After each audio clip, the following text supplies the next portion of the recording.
Good morning, everyone. It's Saturday, which means it's time for yet another Salty Saturday morning. I'm Matthew Kadish, producer of the Salty Nerd Podcast, and we have got a very slow news day today, so we're going to be talking about some weird stuff.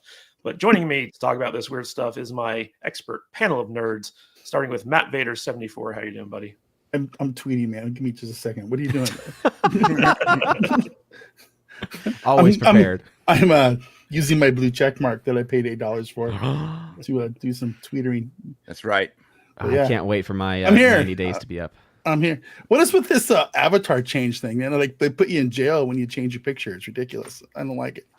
But whatever. Yeah, we made Vader a nice new avatar yesterday, so Yeah. he's on the fence about changing it on Twitter because it takes them a while to review it. But, Hi, everybody. But also joining us, he's here. He's queer. Here's our gender-neutral representation on the panel, Brian from the Popcast. Hey, I'm back. Yeah. You had a little internet outage last week, so you couldn't join us, but it's good to have you back on the panel. I was at a ranch for our annual vacation. This is how poor I am. We just go to a ranch. Regular people work on a ranch. We go there for vacation. For Yellowstone. Sounds pretty bougie. And you expected Wi-Fi to be good? Well, yeah, because I set it up. It's my dad's place. Oh. So it's in Yosemite, and the internet should be working perfectly. I made sure of it. It was last time I was there, last year, it was blazing, like 90 megs a second. But this last weekend when I showed up, like the day before I got there, there was like this big hailstorm because it was snowing, and nothing worked. So I had all this equipment. I had like a computer and lights and a ring light and everything. I'm ready to set up and have my backdrop be the beautiful snow-capped mountains. Nope, not happening. Well, we're glad to have you here today. And also returning once again is Culture Casino, our quarter blue check mark, I guess. How you doing, Culture? Thank you for joining us. $8. Come on now. I can't give $8. Yeah, I didn't even have to be put in jail like the rest of y'all before. They didn't have to review me. I just $8. That's it. Done. Well, speaking as someone who's long been a blue check mark before Elon took over, Ooh. I'm just saying. It ain't me. I'm just gonna put that out there. And speaking of which, the All-Father himself on today, Odin. Odin, I believe you have an anniversary going on today. I do. It's my 6-year wedding anniversary. Wow. So, which both my wife and I are like, I can't believe it's been 6 years. That's just crazy. So it's 20 years for me this February. Nice. Well, congratulations. Gnarly. Yeah. I've been with Jude for 8 years, and we're only getting married this year. So the key to a happy marriage is just forget how much time it's been. Just go into like an early catatonic coma and just let it happen. Were you just flashing up the 22, Matt? 22. Nice. Okay. Nice. Okay. Either I'm revealing my age or my apathy. I'm in the 30-year club. Whoa. Oh my God! See that's the key. Young. The key is just to like let it wash over you. I mean, sure. Or as you get older, you just forget how long it's been, and then you forget like what's that? It took me 7 years to put a ring on it, and then we've been together 22 since, so almost 30. Technically, we've been together. You're up there with that. You're at a good ball club. But Nice. we're old. We're old. You're old. well, Matt met his wife in high school, isn't that right? Well, so technically, high school sweethearts. we knew each other, but she was a senior when I was a freshman, so we didn't like really run in the same circles. Oh, and she's a cradle robber apparently, and I like older women. So you like the Cougars? Funny. I was a senior, and I saw this young freshman walk in, and I was like, "Oh yeah." And like 4 years later, I forced her to marry me before she saw how out of her league she was. Out of context, that entire statement you just said sounds terrible. You're like, I saw that freshman, and then 4 years later, I said, "You must." Oh, well, Brian's the queer representation, so he can. That's true. That's true. He's got a defense. I can say what I want. Yeah. You can say whatever you want. It's the Kevin Spacey rule. It's Spacey's law, as I like to say. Right. I think we should just give some props to our ladies, because absolutely anyone who can put up with us 5 man children sitting around this thing right now, so true.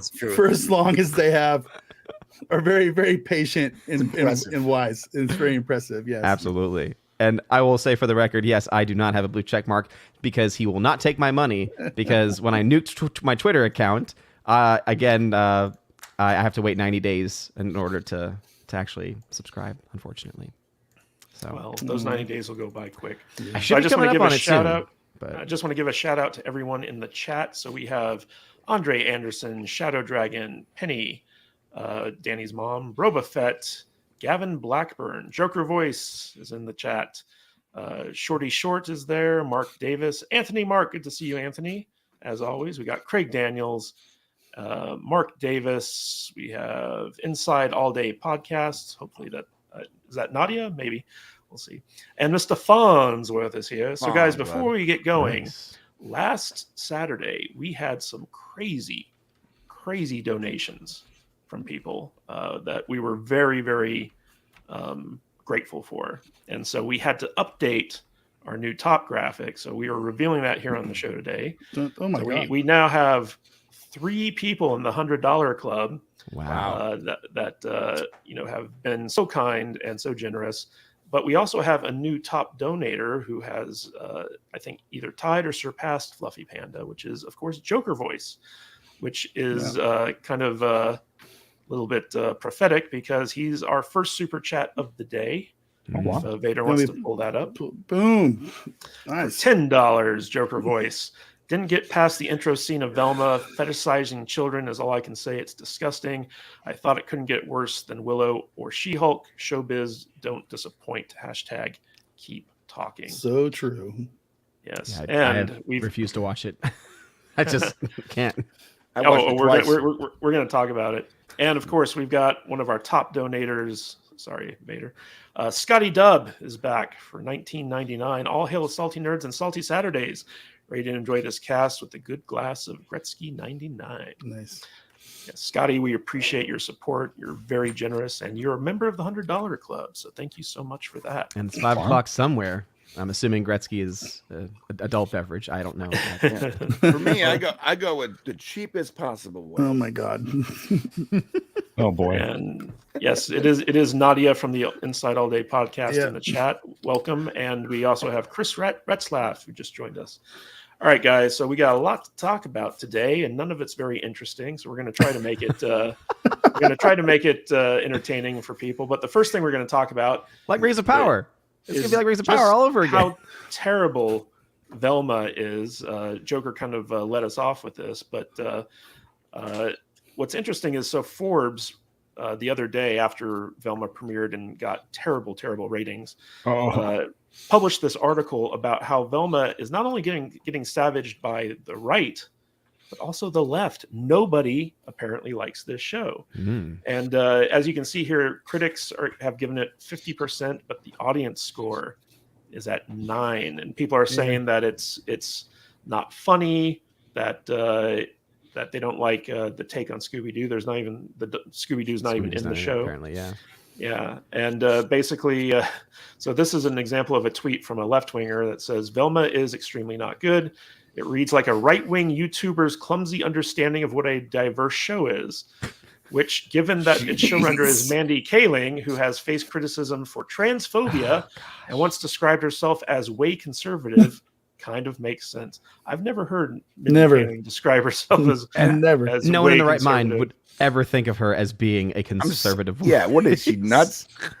What's funny is she was in this an episode of first couple episodes of Always Sunny, and she was playing like this sort of centrist that was trying to like capitalize on right-wing people and left-wing people by making wine called liberal tears and something else called and it was funny, she got like lambasted on Twitter for that too, for like allowing the public to think that both sides have problems when really it's just the right. So guys, I refuse to watch this show because I love Scooby-Doo. And growing up, Scooby-Doo was one of my favorite shows. I think it's a big contributor to why I love mysteries so much. So like I'd known that this show was being made and it was coming out, and had absolutely no interest in watching it, but some of you on the panel did watch it. And so I want to hear Matt Bader 74. What was your take on Velma? So I decided to torture myself the other day when it came out. And I did a watch party in our Discord with a couple of our patrons. I think they canceled their subscriptions to our patron immediately. As they should. Yeah, as they should. I don't blame you guys for not watching it, but sometimes I need a little bit of context to see just how bad something is. And all the things that people are saying are absolutely true. It's an absolute crap show. It's the worst thing I've seen on a streaming service, I think, maybe ever. And I'm including like Rings of Power in that thing and all these other terrible shows. It's an affront to people of our generation who grew up watching Scooby-Doo. It's an absolute hate-filled pile of crap. I don't even know. I kind of got all my venom and hatred out yesterday just by watching all you guys on like Midnight's Edge and FNT and everything. I kind of got it out of my system. So I kind of wish I hadn't done that because I had all these stuff ready to go and say just off the top of my head. But it's gross. It's an absolute gross show. I mean, they literally try to hit every single button to try to piss people off with this show. It's not cute. It wasn't funny. Mindy Kaling tries to pull it off as well, we're just making fun of everybody and everybody should, just enjoy it for what it is. But it's not satire. It's not comedy. It's just hate. It's an absolute hate bomb to anybody who loves animation and Scooby-Doo. And I don't understand how it could have ever even made it past the pitch meeting in the office of whoever was producing this thing. But I guess Mindy Kaling's the executive producer. So I don't know. I don't get it. Desperate for content too, I guess. It's so bad. It is so bad, guys. I mean, it starts out with a weird naked shower scene, like from Porky's or from Carrie or whatever. Every character is just deconstructed and destroyed. Poor Fred's whole storyline is that he's a jock with a secret, and the secret is that he's a late bloomer with a micro penis. with a micro penis, and that's it. That's what they make fun of. Fred's little white boy dick. It's ridiculous. It's unbelievable. It's I don't know what to say. I don't know, man. It's just bad. When you long for the days of the ascot wearing Freddie Prinze Jr. version of that character, I think that probably. Yeah, written by James Gunn, no less. It's just an affront to people with any kind of sensibilities that were fans of Scooby-Doo. It's probably the one show that when it made me angry. I usually don't get really angry. I just kind of like laugh at this stuff and go, well, that's stupid and terrible. And these people aren't in touch. But this thing, it made me angry because I felt like they were almost kind of personally attacking people like us who actually were fans and grew up on this stuff. It was insulting. So I'll leave it at that for now.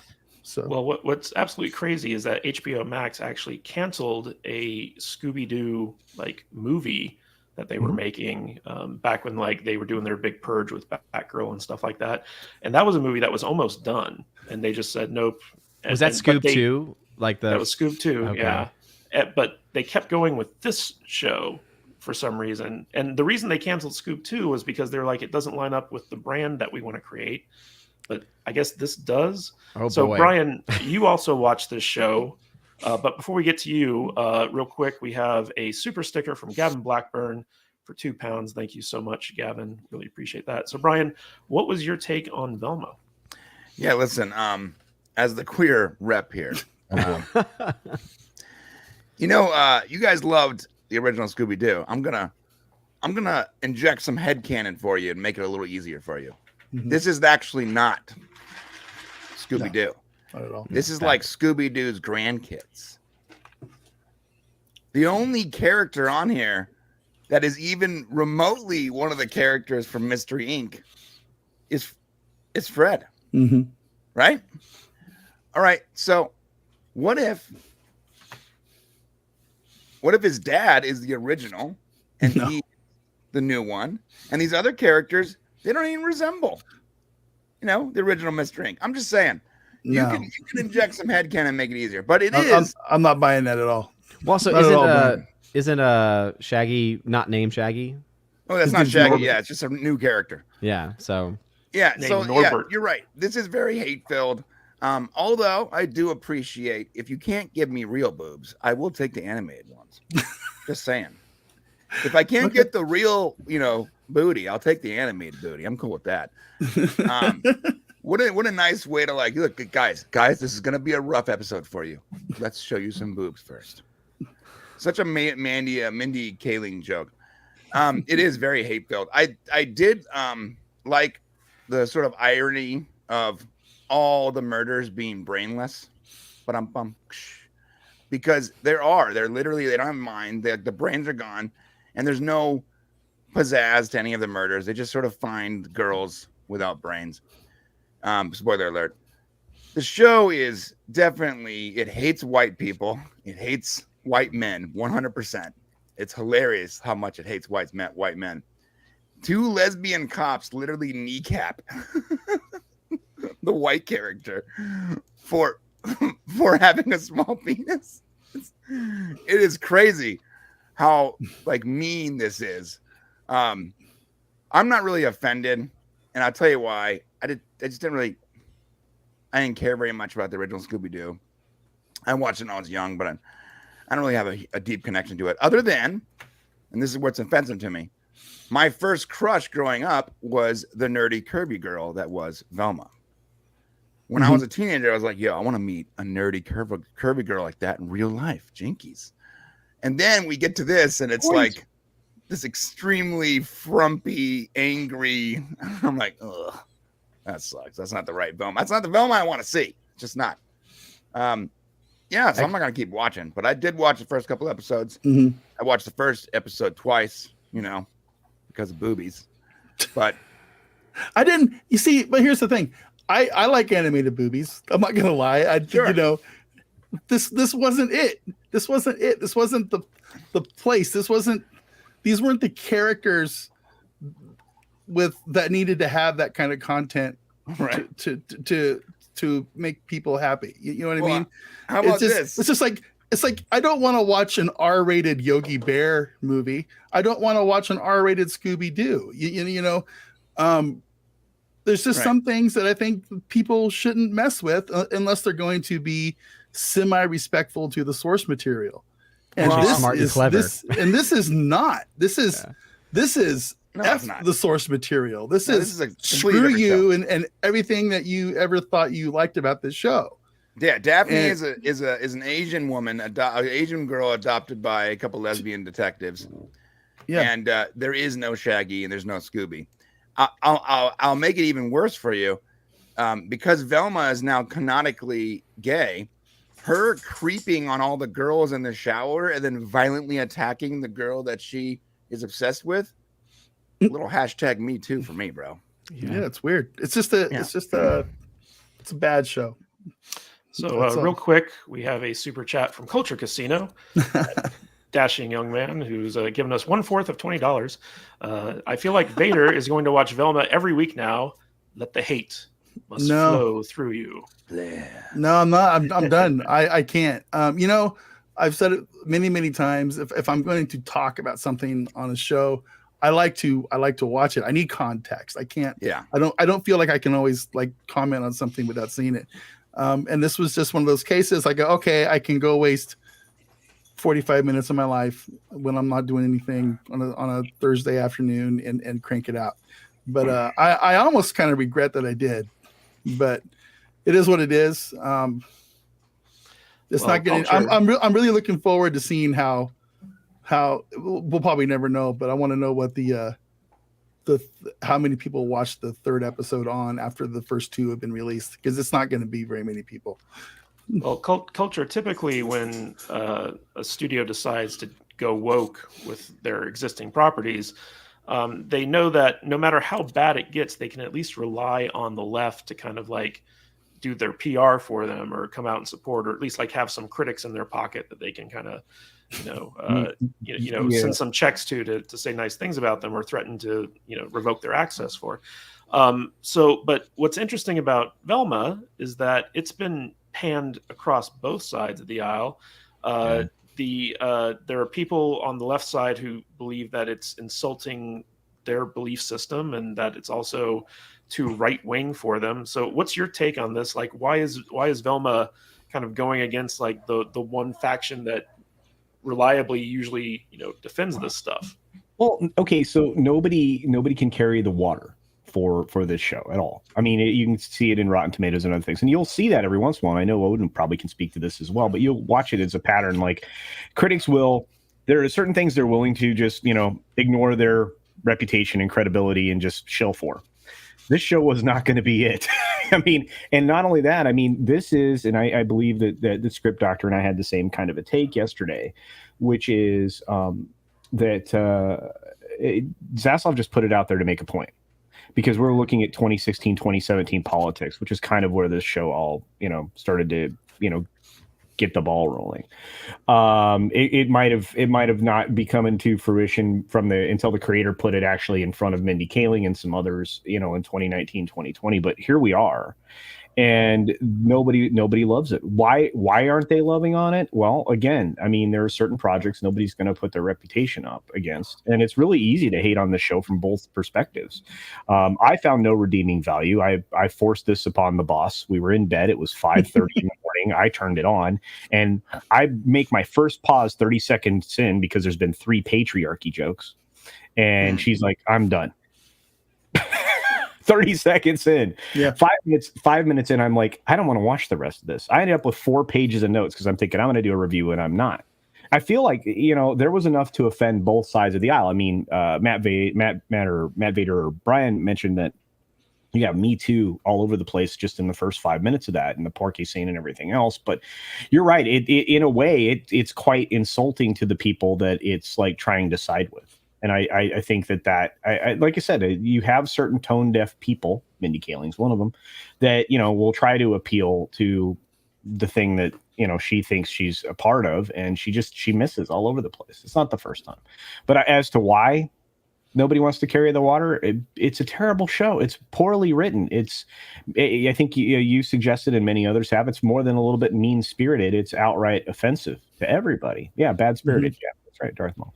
So it's just, I feel like that's probably what it is. I like you said, I mean, I was going to make a video or a review. I actually put it to a poll in my chat for my 6-minute show, and 38% was like, don't bother. I was like, okay, I'm not going to bother.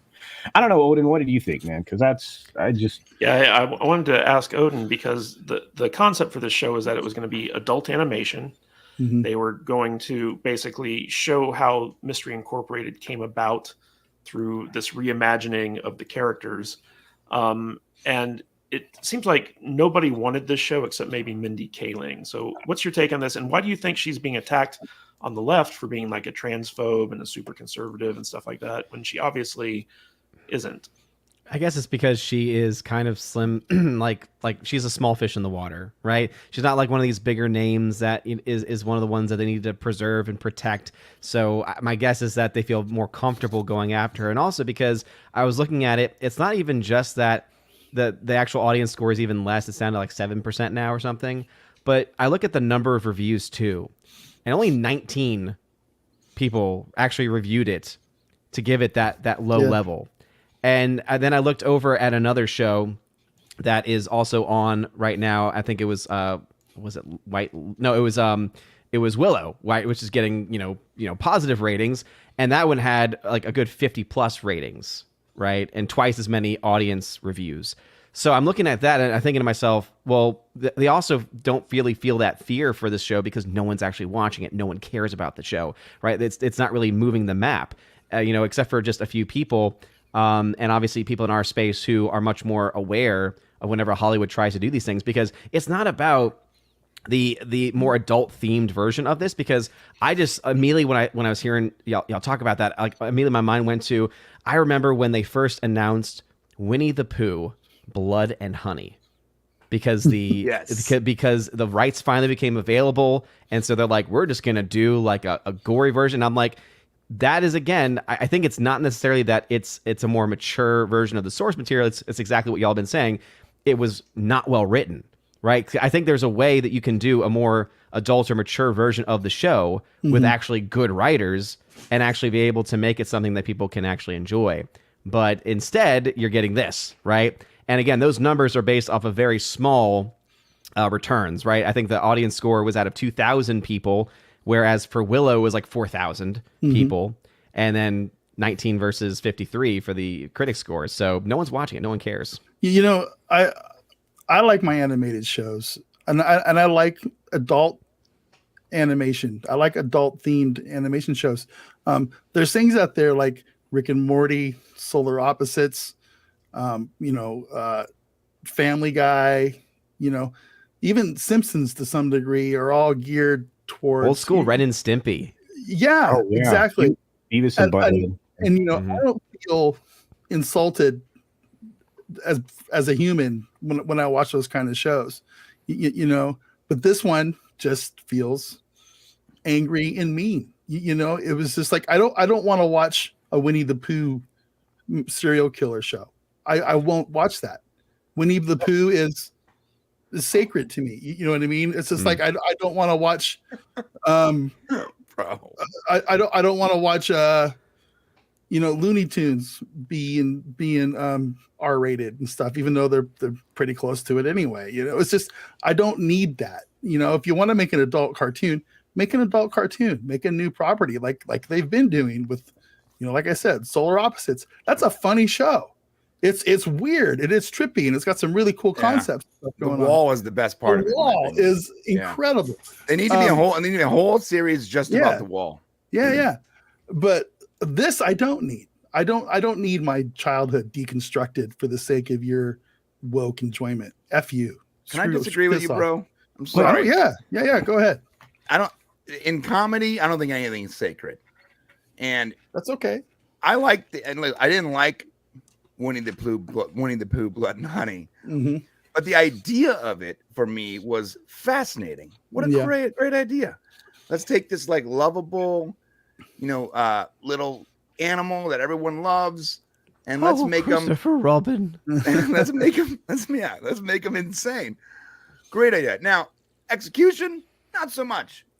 But I believe you can take older stuff that we like, and you can make a take on it that is completely flipped on its head, and you can entertain some people, and it can be fun. And I don't believe when it comes to comedy, when people go, rape jokes aren't funny.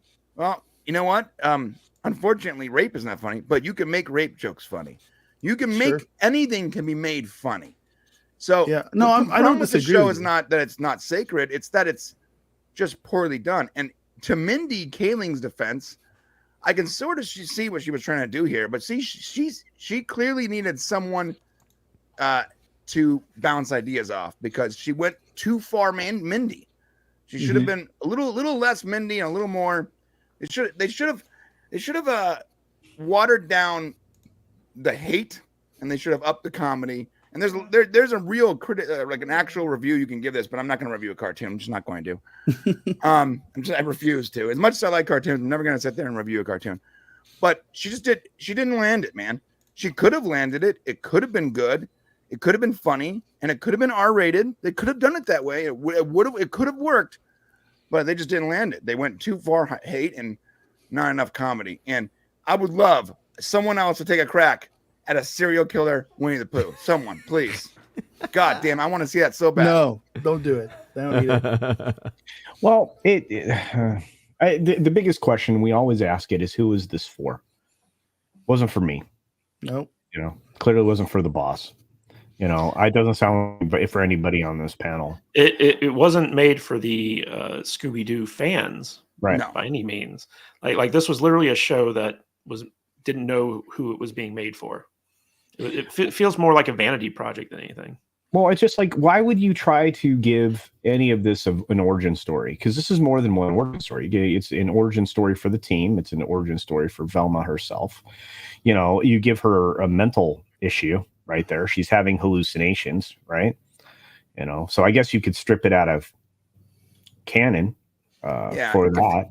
If they make Scooby, if this new character is actually Scooby and he's like a massive pothead, I think it's going to be very close to being racist, in my opinion. What if he just changes his name to Scooby? He's like, you know what? I think I'm going to be Shaggy now because I like that song by Shaggy. Yeah. It says, I don't know. I don't know what they're going. You know, there was a comment that got shared with us in a private chat.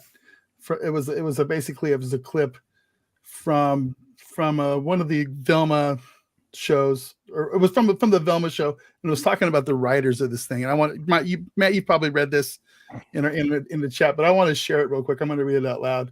It's from a guy named Mark Gergowitz or something like that.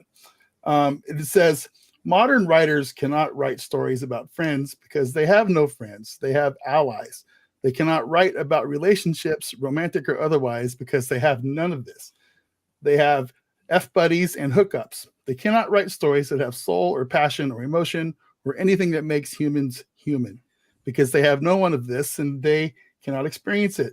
They are the gray people of our nightmares and fever dreams that distort and destroy everything around them that they didn't and couldn't create.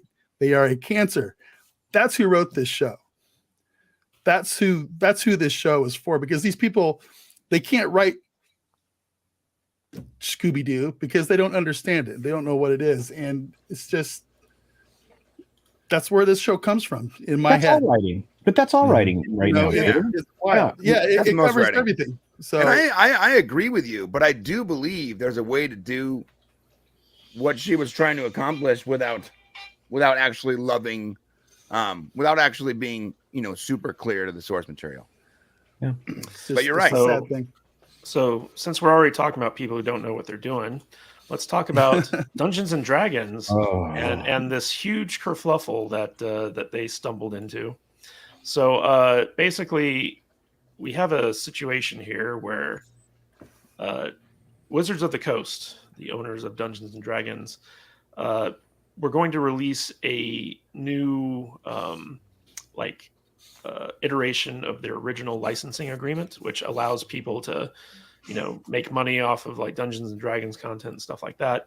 And Gizmodo did a leak from a whistleblower inside of Wizards of the Coast that revealed that this updated thing was just like super strict. It was going to kill all fan-related content. And so the Dungeons and Dragons fan base got together and started canceling their subscriptions to Dungeons and Dragons Beyond, so much so that they crashed the website because so many people were going there to unsubscribe. Oh my God. And D&D Beyond is basically their online rule set where you can go there and you can create characters and access all their manuals and all that stuff. And breaking news, which I didn't have time to send you guys this because I sent out the articles yesterday. Gizmodo did an update where basically they were talking about how the impact of all these subscription cancellations got the attention of Hasbro, which is the parent company of Wizards of the Coast. And they were not happy. And so basically it took them a week to really address this. And in that time, the ship was just crashing and burning. And Hasbro got together with Wizards of the Coast and was like, dude, what the hell's going on here? And basically the whistleblower got back to Gizmodo and said that their strategy here is just to ride this thing out, wait a couple months, and then update the licensing agreement when nobody cares or this whole thing is blown over. And that's just inflamed the fan base even more. And so there's a big thing where basically now all hardcore Dungeons and Dragons fans are looking to move to different games. And some of the game makers are actually going to different philosophy in order to attract more players. So there's talk about creating a nonprofit organization which would hold all these different game rights to ensure that, like, like they can't be overly commercialized and stuff like that. Now, Matt Vader 74, I know you have a long storied history of Wizards of the Coast. Well, what's your take on this? I honestly don't really quite understand it. I don't really play Wizards of the Coast games anymore. I haven't played Dungeons and Dragons in years, actually. But it sounds to me just like they're having, typical corporate greed stuff. I mean, my understanding, and correct me if I'm wrong, because I probably am, is that they want a cut of people's money that they make off of using their products. Is that right? Kind of thing. So when the original game was created, they created this open license, which allowed people to basically go and use their stuff, like the Legends of Vox Machina, that Amazon series, which is based on D&D rules, like, that couldn't have been made without the open licensing agreement. Making some people rich. Yeah, and so basically what they're doing is they're updating the licensing agreement, and the problem with this one is that it basically takes all the content that was made under the original agreement and says it pulls a YouTube. It retroactively says, like, okay, that agreement doesn't exist anymore. It's now this agreement, so now you owe us money. And it just basically makes it like a lot more restrictive, and it's something that, like, you wouldn't be able to live stream Dungeons and Dragons on YouTube without giving Wizards of the Coast a cut of your ad revenue. That's also like that. Yeah, it's to add to that, it's also set up to support their own version of gatekeeping. It's all about diversity and inclusion now. They don't want people crafting things that circumvent their adherence to particular ideology, amongst other things. I mean, if you read through the new OGL, which I did and promptly forgot because I just didn't care anymore, it doesn't. Like I said, it does that and more, and it is retroactive. It is punishing, and I think they got tired of the fact that people were making better products than them or adding to their product in a better way, and then they were profiting from it. And they were that's kind of surprising to me, though, because way back when, in the original AD&D and second edition stuff, back when I played, I used the source books and I created my own entire Everybody world. did. Yeah.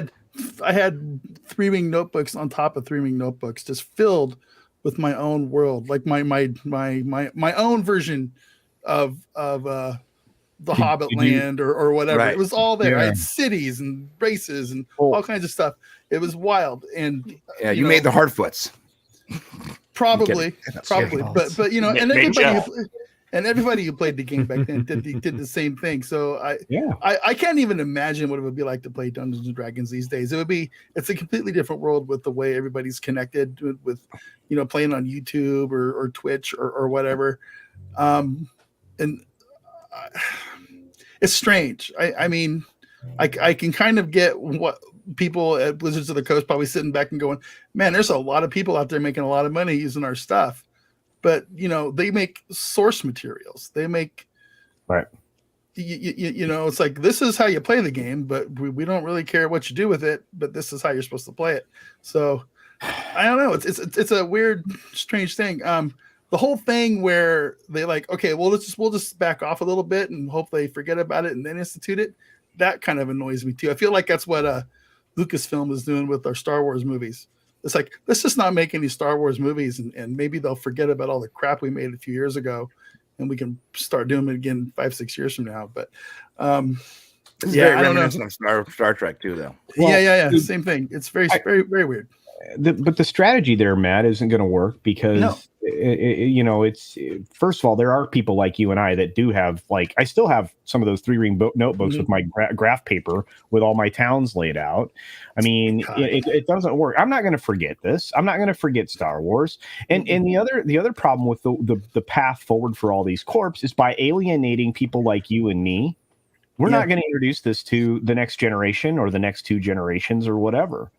So they're losing the starting point that actually builds fandoms. I mean, Star Wars persisted because generationally we just kept passing it down. Yeah. AD&D existed or remained in existence because we kept passing it down. I mean, I played with my dad. I mean, Yeah.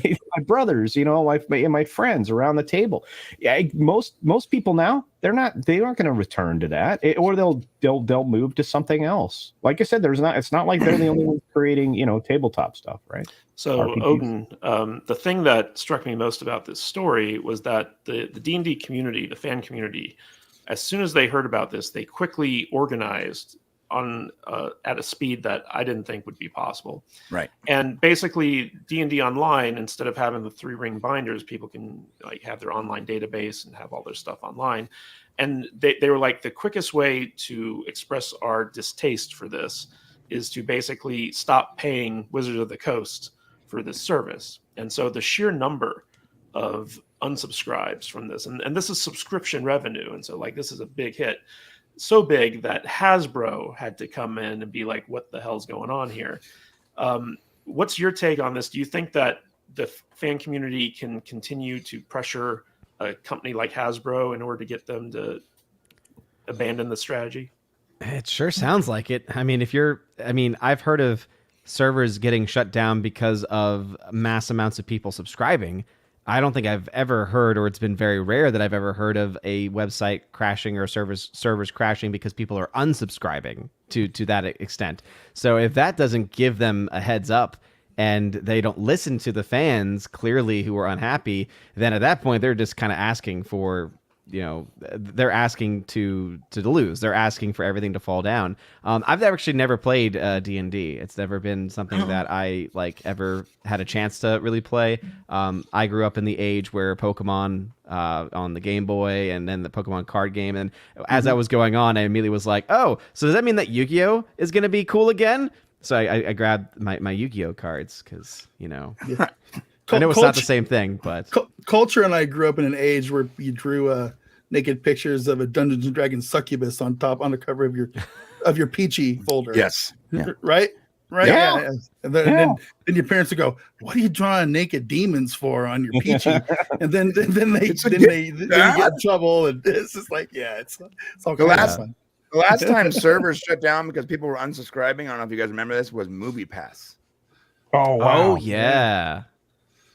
Which, And, hey, look how that 2.0 is worked out. still around. That's true. You know what's funny about this? It's very reminiscent to the Star Trek license when they sort of like retroactively started banning fan-made Star Trek stuff.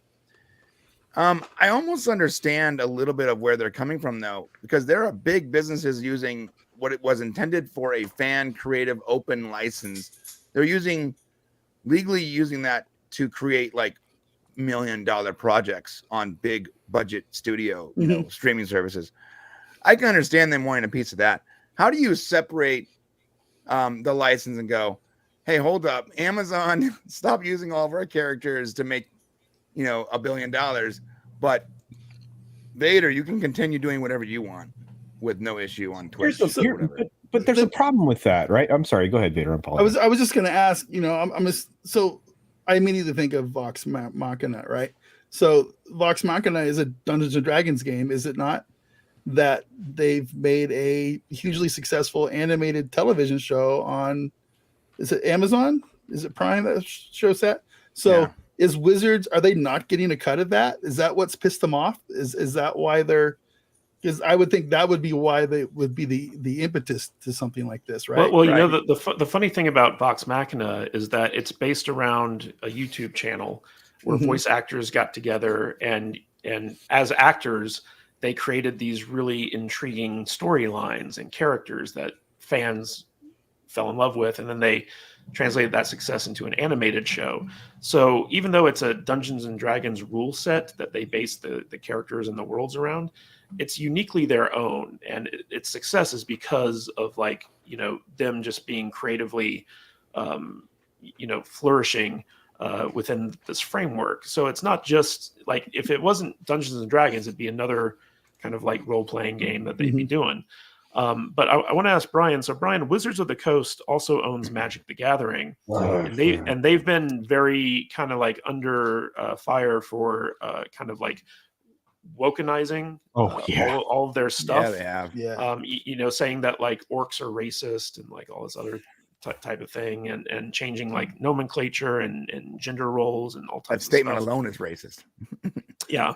So this is just yet another example of them kind of like dropping the ball when it comes to the fan base and what people really want from these games. Do you think that this could be like a something that could get the company to change its ways, or are they going to just start doubling down on this stuff like the movie studios do? Well, no, I don't think they're going to double down on like the crazy the stuff that makes it unfun. I think that the license, and I think there's gonna have to be a change when it comes to licensing. This is not the first time we've had license issues that affected fans, longtime fans.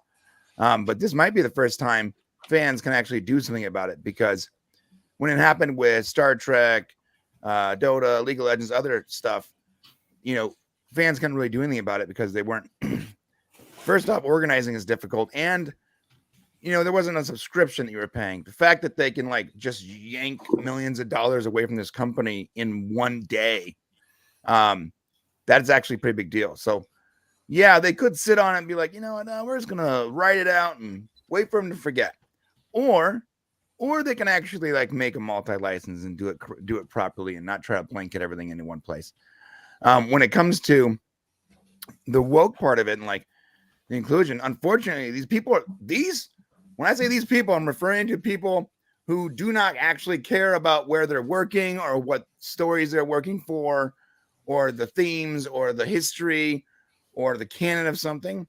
When I say these people, I'm referring to people that only care about one thing, preaching their particular ideology and using whatever medium that they're currently a part of to do it, right? So the people at Wizards of the Coast, I'm assuming the majority of the people in charge, the people making decisions, have been taken over by these sort of gray people that Vader was talking about, the NPCs, right? The preach message. And they don't really care if the company folds, as long as they've gotten their message out, as long as they've preached their ideology, which is insane. And they don't care if it hurts the company. In their minds, they probably think, hey, you know what? We'll still be here in 40 years, and the people that hate it now won't be here anymore. We'll just keep pushing it, until the next generation is forced to accept it, because this is what you got. It's the salad bar. It's the salad bar theory, man. Like, you have these things at the salad bar. You can only pick one. At some point, you're hungry enough, just pick whatever's there. Pick the best of what's there. Not the best of the best, but the best of what's there.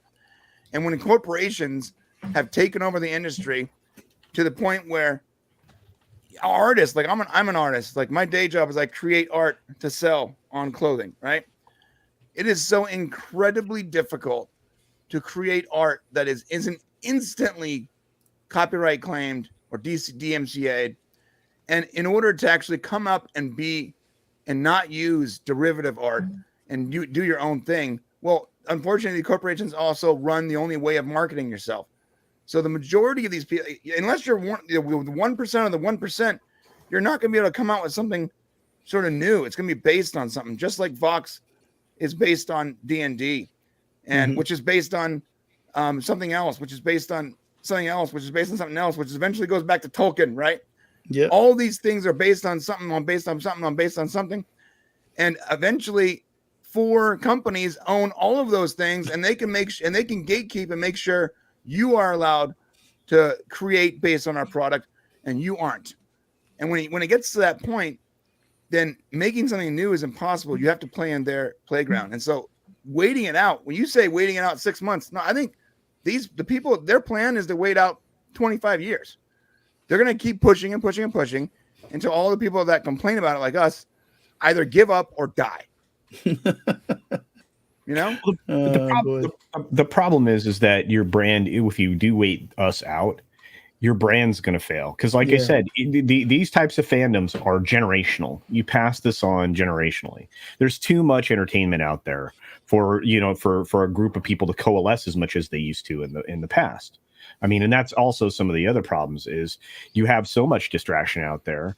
When you do get something that people, glom onto, whatever words you want to use there, but you've got gold. Don't turn the gold into lead. That's like reverse alchemy, which is what's happening right now with anything there. But I just want to say that there are bigger unintended consequences in all of this. When you talk about like everybody bailing on the service, unsubscribing and crashing their server and all that, Fantastic. It's bigger than that because there are ancillary costs. There's tangential issues that are going to come about. I wanted to throw this to you real quick, you and Odin. There's a new Dungeons and Dragons movie which is set to like launch a whole new cinematic universe and TV shows and stuff like that. That's just on the horizon. Like it's coming out, I think, this summer. And so like if you piss off the fan base, is that going to affect how the movie performs? So I want to hear your guys' take on that. Big time, because go ahead, I mean, that's where I was going. So go ahead, man. Yeah, because if you think about some of the biggest franchises in films, you think about going back to the old school original Marvel films when they first came out. What was the core audience that first came out to support the film? Comic fans, right? And you could tell the films were a little bit more catered toward. I mean, they definitely were catered towards normies as well.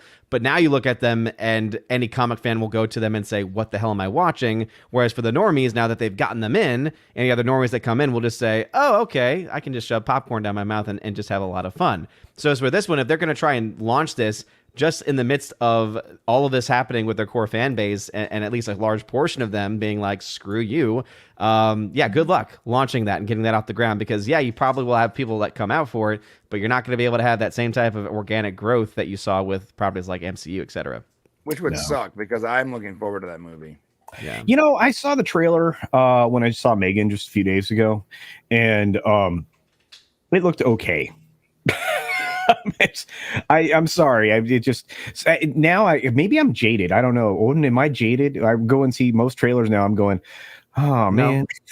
They're all being made by the same company, it seems. I know. You gotta look at who's involved creatively. Like this movie does have the only trailers that I ever trust to be good trailers, not necessarily great films, but usually good films, are Nolan trailers. Nolan trailers always get you intrigued. So even if it's a film I end up not liking, like was the case with his was it World War? Yeah, actually, I actually liked Tenet. Me too. And really? But for the record, I was warned the sound mixing was terrible, and I went in like hyper focused, paying attention to what was going on. And so I had to do that just to hear 90%, 95% or so of the dialogue. But for regular people who didn't know that, or who weren't like, I could totally understand why you would hate the film, because dude, I wasn't warned, and I thought either I'm dying and having a stroke, or there's something the theater is messed up. I couldn't hear half the dialogue in that movie. Exactly. And that's a Nolan thing, right? Because he gets in there and tweaks it, and for whatever reason, the dialogue wasn't coming out of the center channel or whatnot. But again, I saw it early, and one of my friends had warned me, and I was like, oh well, that's okay, all right, and you're right. Odin, were you talking about Dunkirk? Was that the one? Dunkirk was the one where the trailer looked really good, and then I saw it, and I was very bored by it, and just didn't really care for it at all. I didn't like that either. But I like I said, I mean, Nolan is Nolan, and I've always enjoyed the majority of his films. So, but I agree with you. Well, what's funny about this upcoming Dungeons and Dragons movie is that it looks like Vox Machina. And Vox Machina already came out and did Dungeons and Dragons really well. So it's kind of weird. And I can see why Hasbro or Wizards of the Coast might want to try to clamp down on that, because they're basically getting competition that is threatening their own stuff. And they're trying to sell off their production component. Hasbro, they're trying to sell off E1 right now. So, and that's who is, the water carrier for the film. Dungeons and Dragons this time around. So you gotta look at who's involved though with the movie. Like Chris McKay is the writer, and he wrote The Tomorrow War, he wrote Lego Batman movie, he directed like the majority of Robot Chicken episodes, which are really fun. He's really good at making fun stuff. And when it comes to Dungeons, like you don't want to take it so seriously, and it needs to be taken seriously, but it also needs to be fun. I believe that there is a mixture of creatives for this movie that that could surprise people. That's my opinion. So I want speaking to. of movies. I want to know why they've never made movies in the Dungeons and Dragons worlds that we actually want to see. Because they You know- Hollywoodized them. Every You single know, time. there's a series out there called Dragonlance that has been in the D&D world for forever now, and it's awesome. You know what I'm talking about, right, Culture? Yes. And it's an incredible story. It's a whole world that they could develop and to do all kinds of things. You know, they have Neverwinter. They have the Forgotten Realms. You know, but instead we're going to get some generic Chris Pine movie that just you know, I don't get it. I don't understand, because I don't there think are it's things gonna out be there generic, that they man. could. I think you're gonna be surprised. Well, I Well, hope so. But you're the optimist when it comes to this kind of stuff. I'm an Ryan, optimist, and but you're I never also- right. You're never No, right. that's not true. That's not true. I'm often right. No, look at the creatives. The people involved are like, they actually do really good stuff. Yeah. So Well, anyway, Chris Pine didn't look very thrilled in the No. film at certain points, and he's not really great at promotion of films anymore. And No, he's I not. don't know. what a I mean, weird man. I don't know what happened. He for a long time he was an actor that I wanted to see played various characters, and now it's like when he rolls into a role, I'm like, oh man, what's gonna happen? I'm gonna earn a lot of hate for that, but I don't know. There's something about him that changed in not just in his performance in films, but also in promotion of films. Just You his. know, Go ahead. He made you- Star you- Trek and he was like, I'm done. This is stupid. That's kind of what it is, right? Yeah. you know what actor never changes is Paul Rudd. Ant-Man 3 is coming out soon, and we're starting to get some leaks. So basically, Phase 4 of the MCU was just a complete mess, right? COVID threw it for a loop. There was a bunch of stuff that went out of order. They had the Eternals was supposed to kick off something. It didn't really work. Multiverse was supposed to kick off something that didn't really work. But Ant-Man recently has been confirmed to be the kickoff of Phase 5. And this is going to be setting the stage for the big conflict to come, which is basically Kang the Conqueror. And so the second most important guy in Marvel came out. I forget his name, Stephen Boussard, basically said that Ant-Man and the Wasp: Quantumania is going to be either Winter Soldier or Civil War level important in going forward with the MCU. And, I've liked the other two Ant-Man movies. I didn't think that they were anything special, especially the second one. I thought the first one was a little bit better. But the trailer for Quantumania looks absolutely bonkers. And I love what they're doing with Kang so far, with like the blue face, shield and stuff like that. And it looks really, really interesting to me. So I wanted to get your guys' take on this. Odin, you're usually tuned in to box office numbers and anticipation for upcoming movies. What's your read on Quantumania? Do you think it's going to salvage the MCU going forward? At this point, I don't, and it's just because I'm kind of in the similar vein as you when it comes to the Ant-Man films. Like, I thought the first one was a lot of fun, but it could have been so much better had they kept the original creator. I'm blanking out on Edgar Wright, right. I would have loved to have seen the Edgar Wright version of the film over that. But you're looking at movies that end up really having a bit of a cap when it comes to their amount of money. So the first Ant-Man film, right, I'm sure I might trigger some people, because apparently when you say the words adjust for inflation, it triggers people nowadays. At least I've been hearing that a lot on my channel. So the adjusted numbers are the first Ant-Man at $564 million worldwide, Ant-Man and the Wasp 627 worldwide. So decent numbers, and the budgets have been much less than what they've spent on other films. So I guess looking at the trailer, it makes me wonder, are they spending $200 million on this? Are they finally spending the Avengers level numbers on this movie? And if they are, that means that they've got to get to at least around the $500 million mark to break even. And again, depending on what metrics you're using, right, is going to determine that. And you're looking at all of the MCU films recently. You had, of course, starting off Doctor Strange, $950 million, but that film starting off should have made way more. It had massive drop-offs every week after that. Yes. Then you saw massive drops for Thor: Love and Thunder, which made about $200 million less. Then you saw Black Panther, and I was telling everybody, hey, these numbers are they're going to be better than Thor because the domestic's going to perform just a little bit better. As we saw with the first film, it performed a lot better, and that's getting to $850 million right now. So this movie, I just based off of what it's done and based off of like where it's tracking as far as first film to second film, and because that second film especially was not really all that great, the villain especially was so uninspired, and the acting was overacting in so many ways. It was a very forgettable film too. I don't. Again, the whole thing with Kang.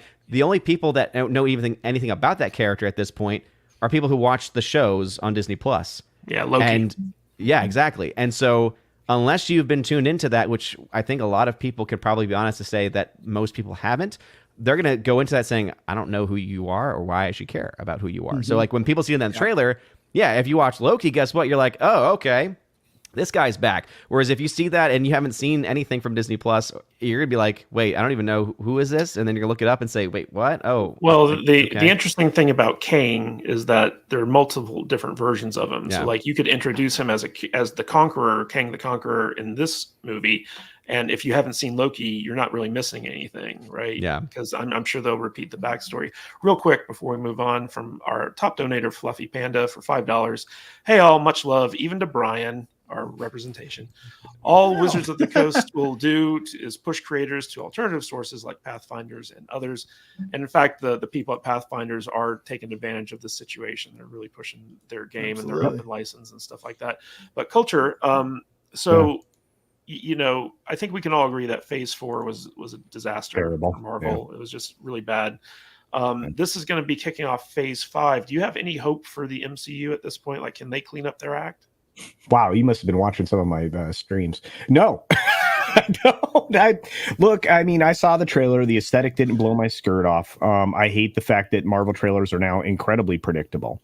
You use the slow beat rock song, or whatever it is from way back in the day to try to bring in the people my age, because you have no other way to connect with us when you make your crap now, because likely you're just destroying the things that we grew up loving, and we just aren't crazy excited for that. This particular film, now that or at least, now that I'm 100% assured that there were reshoots, not pickups, folks, reshoots being done about a week ago or so, maybe 10 days ago. We're 5 weeks out from this film. Already tells me they have problems, whether it be a story problem or something else. This, I think, is the weakest start to a phase. To be fair, and that's saying something after Phase 4. Culture, do you think that maybe those reshoots are because I know that they've come out and said, okay, we messed up Phase 4, Phase 5, we needed to rejigger some things, and so maybe it wasn't so much that there was a problem, but they wanted stuff to set up future Phase 5 movies. I have no faith. Okay, so let's start about this. This is a rewind. I have zero faith in Disney and the MCU now. Yeah. So if they go back and change something and try to, touch up the dialogue, put a coat of paint on something, it's not going to fix the primary problem, which is from start to finish, you don't shoot cohesive stories anymore. You don't even storyboard a bunch of different things. You shoot them all and then you patchwork this quilt together. I hate that. It could work, and sometimes it does, but more often than not, and you don't have to look very far from the shows that they do the same thing with on Disney Plus. It's a patchwork quilt of ideas and concepts, and they never execute them well. Like I said, I have zero faith that this film will be good. I will love to eat my words. I'm not a guy that roots for bad entertainment. I'd like to occasionally be entertained, right? And whether or not something's good or not doesn't mean it couldn't be entertaining. I don't think this will be entertaining or good.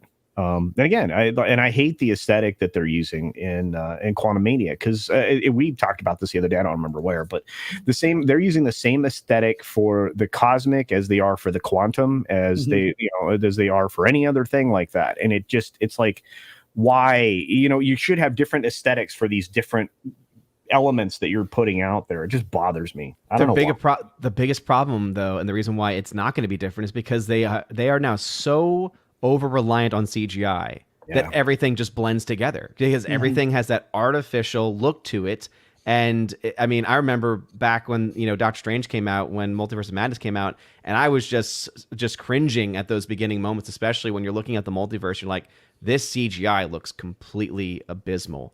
And again, it's something that it's been ballooning their budgets, and Ant-Man especially really had, you know, the first one of the reasons I think why it cost a little bit less is because, yeah, there were CG elements, but there was a little bit more tame. There was a lot of things happening in the actual real world. And so this one, it sounds like, is going to be mostly focused on the quantum realm. So I just think it's going to be a giant CGI mess, just like Doctor Strange was. And then I'm also looking at the, you know, the director. I think it's the same director as before, but then the writer too. I mean, he was apparently a writer for Rick and Morty, but then he was also a writer for Jimmy Kimmel from 2011 and 2016.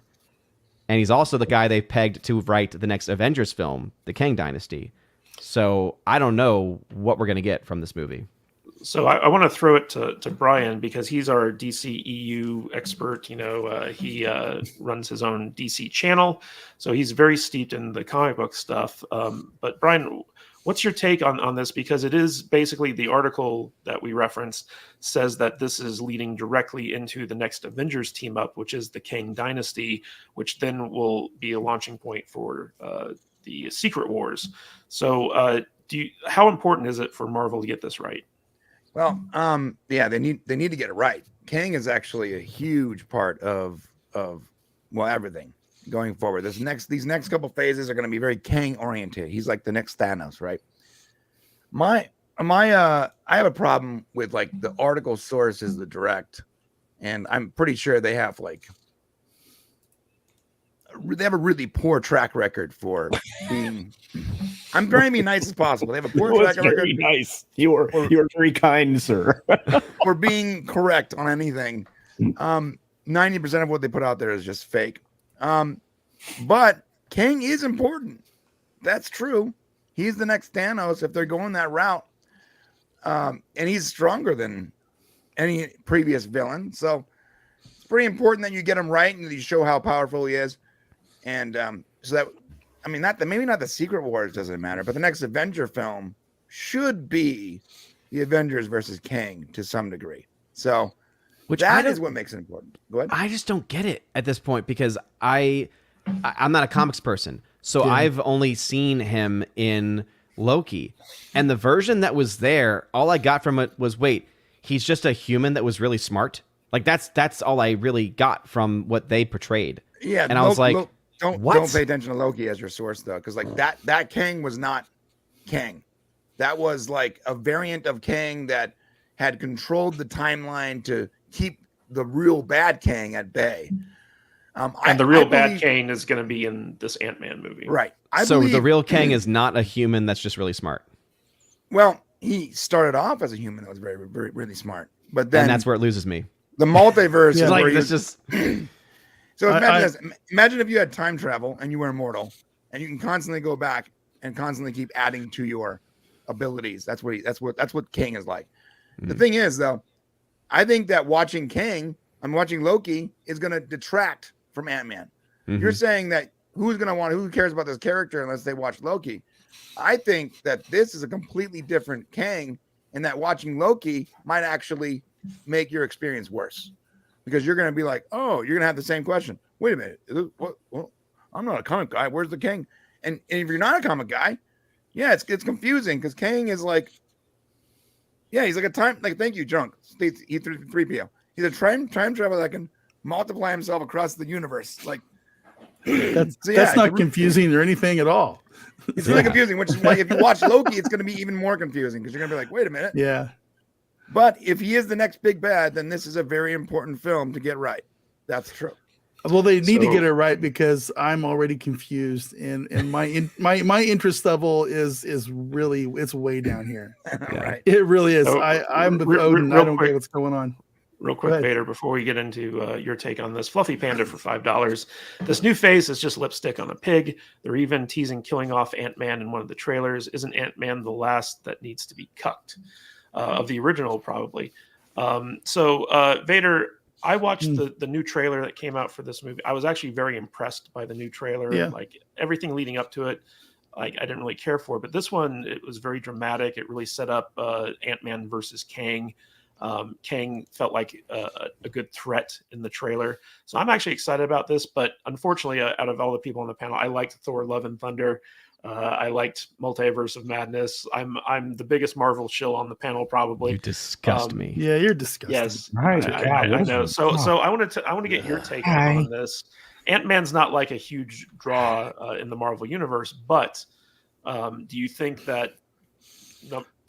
Listen, there's only one movie coming out in the Marvel universe that I actually want to see, and that's I can't even think of it now. Guardians 3, and that's simply because I think I want this trilogy to be over, and I want to see how it ends. I actually like those characters, and I like the music. That Culture was talking about earlier. I think James Gunn's done a really good job with that series, but I think I want to see that because it's got James Gunn all over it, and it's not. Well, I mean, other MCU not movies. the second one as much. I think. But it's just Ant-Man is such a low grade character to me that I don't care. And I also do feel like I have a bit of Marvel fatigue. Yeah, thank you guys. I'm like, my brain's quit working. I'm not a comic book guy when it comes to this stuff, and I feel like it's kind of lost its magic. I remember when Iron Man came out and those first few movies came out, these were like, wow, they are bringing the comic books to the screen. These are awesome. And now these movies are all just a bunch of CGI squirted on the screens, and they're just not that good. And I don't know if I'm going to be that interested going forward. I do want to see what they're going to do with the X-Men, but they're going to turn them into the X people, and they're going to ruin it. I have no faith that these movies are going to be any good going forward. And I think it just needs to. The thing that I really liked about this article is that it made clear that there's a plan in place now. It felt like phase 4 was very scattershot, whereas now going into phase 5, and we've heard reports, outside of the Ant-Man stuff, is that the people at Marvel are like, okay, we know that phase 4 was a cluster. We're going to try to be more focused with phase 5 going forward. Real quick, we have a super chat of $2 from JT Gunn. Congratulations on 8K nerds. Thank you so much. So let's talk about Gina Carano, shall we? So she's awesome. What's Love her. She is awesome. So they're super hot. We all know that she got canceled by Lucasfilm for a tweet that she put out that was actually like right on the money. But recently she's been coming under attack by kind of poorly behaving critics, saying that, kind of making fun of her for going to Daily Wire to make Terror on the Prairie, and claiming that the movie only made $804 in total. And Gina basically came out on social media and kind of clapped back and said like, hey, this was a streaming service movie. Typically you would only release a movie in like one theater or something like that in order to say that it played theatrically in the US, which helps with selling foreign distribution rights and ancillary rights and stuff like that. And for awards. And for awards. And so like, it's not unusual to put out a movie in like one theater and make like a couple $100 on ticket sales. And that's, I think, what happened with Terror on the Prairie, where basically it was made for the subscribers to Daily Wire. And so like the people who subscribe to Daily Wire, just like any subscription service, got access to it. But no one talked about a release either. Yeah. I mean, so it's not like there was some like, oh, they had a major release and it only made $804 or anything. Yeah, they like didn't that. care.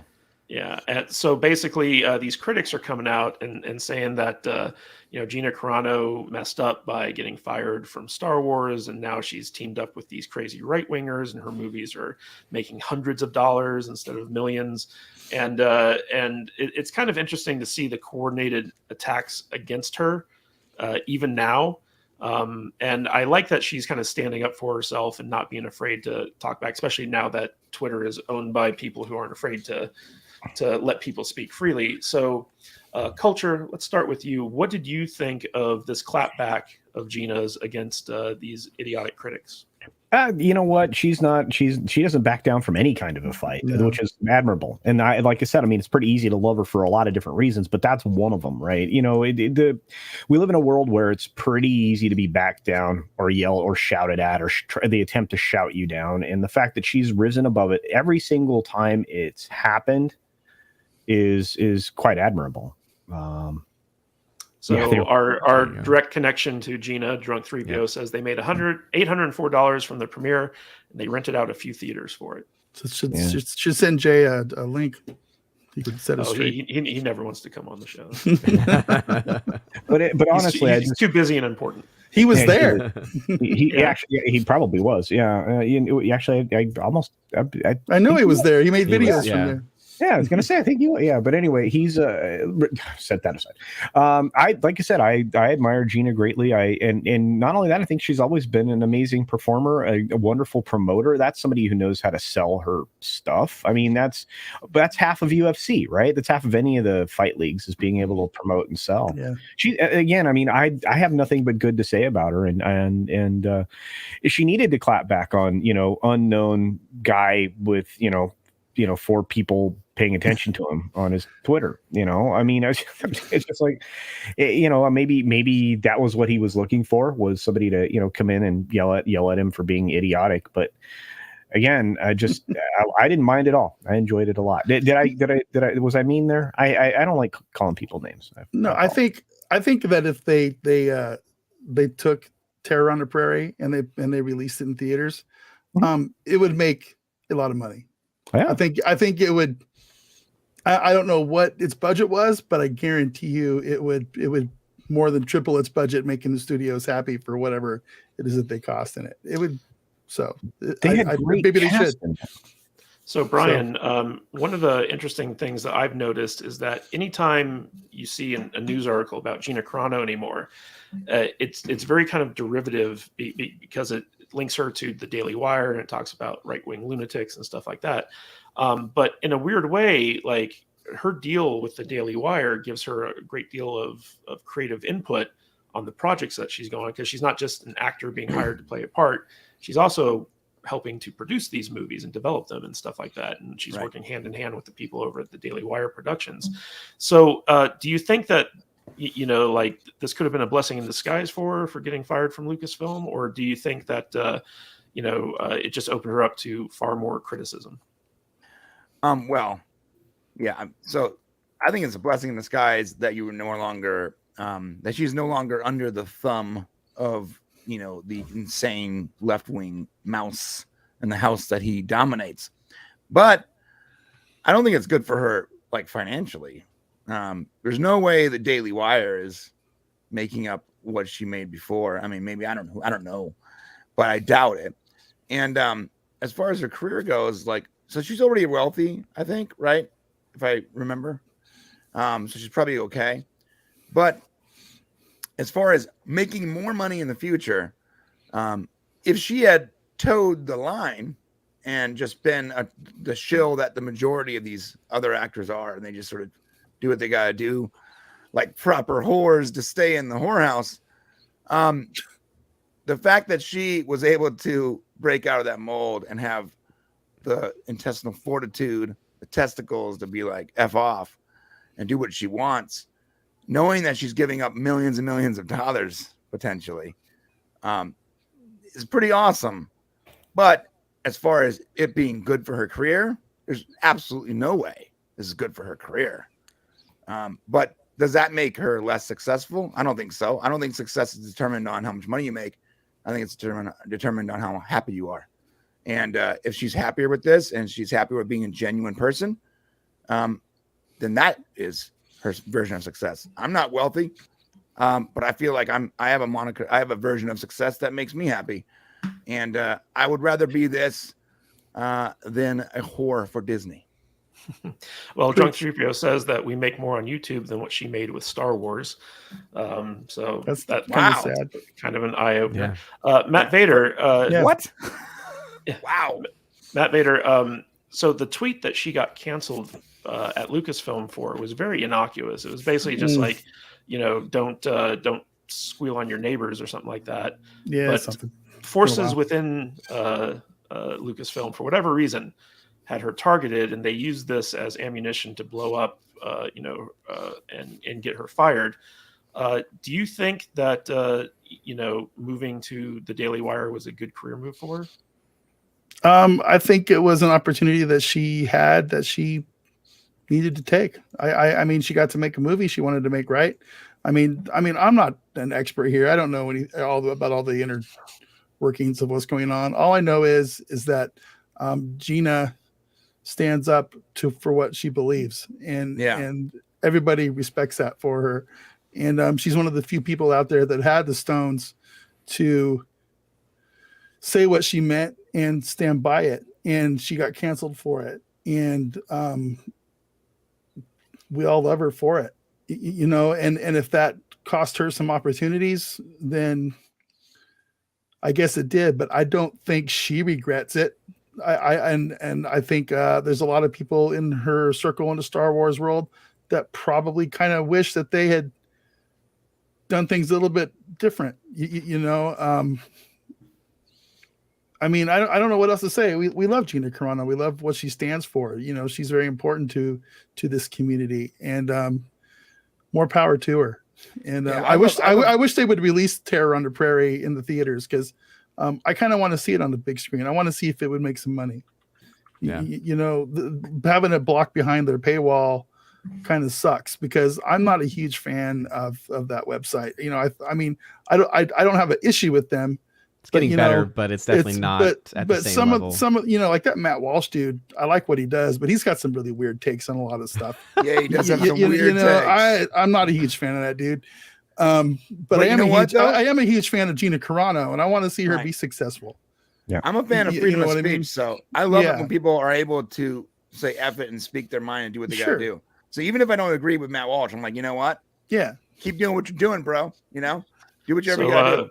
So Odin, we've talked about Gina Carano a little bit, but I want to focus a little bit more on the Daily Wire's efforts to make films. And I think I've even had conversations with you about this in the past, where I feel like they're really missing the ball on this stuff, because they keep making like movies that are basically like lower budget versions of like what Hollywood's making, where I'm like, they should be going counter programming, do like ultra like 80s action star male driven, testosterone driven movies, like counter programming. Basically the stuff that Hollywood isn't making is the stuff that Daily Wire should be making. But instead they seem to want to be like competing with them for like, strong female characters and stuff like that. And Gina Carano, like obviously she's a strong female, and so like it would behoove them to like utilize her for her talents like they do in Terror on the Prairie. But like I feel like every movie that Daily Wire puts out just kind of falls flat on its face, because it's nothing different from what you can get from Hollywood, just on a lower budget. So what do you think the Daily Wire should be doing to like push people like Gina Carano and push like counter programming and stuff like that, so that people who are fans and want to support what they're doing and want to support these actors that are like moving over to them can actually like help them succeed? Before talking about the Daily Wire, I did want to mention about Gina Carano, because the question was asked, right? Was this a good career move? And about the cancellation, what like a couple things. First off, I think that the more accurate term is that they tried to cancel her, and I think they failed ultimately, right? Because she refused to be canceled, right? And then secondly, when you look at her, right, and her career, a successful career is very subjective, I think. Because for some people, it's going to be successful if they're doing what they love. For some people, it's going to be they're making as much money as they possibly can. And so if someone's idea of her career, of any career being successful, is about money, okay, you might have an argument technically. But if your other argument about career, which to me I think makes more sense, is you're doing what you love and you're working and you're doing the things that you want to do, then I would say her career is actually doing fine. And I think that the best piece of evidence for this, having gone now, because I had never gone to a lot of cons ever, but seeing the lines that she had, and then you think about also the fact of how much that costs, right, for someone to get an autograph and someone to get a picture, and she definitely does not overcharge people by any means. She is not one of the more expensive ones, but she still had one of the longest lines. That tells me all I need to know about how her career is doing, because she's clearly reaching people in cities all across this country. I was only able to go to really just a couple to have an idea, and I'm sure Drunk 3PO has a much better idea, having gone with her at all these different places, of the lines that were always there, of people who just wanted to say thank you, for people who were just fans of her. And obviously for a lot of that, it was people who were fans of her because of her portrayal of Cara Dune, right? But people love her as an actual person. And so I look at that and I say, I think that she's doing just fine career-wise, not to mention she's actually going to get the opportunity to make a film that she wants to make.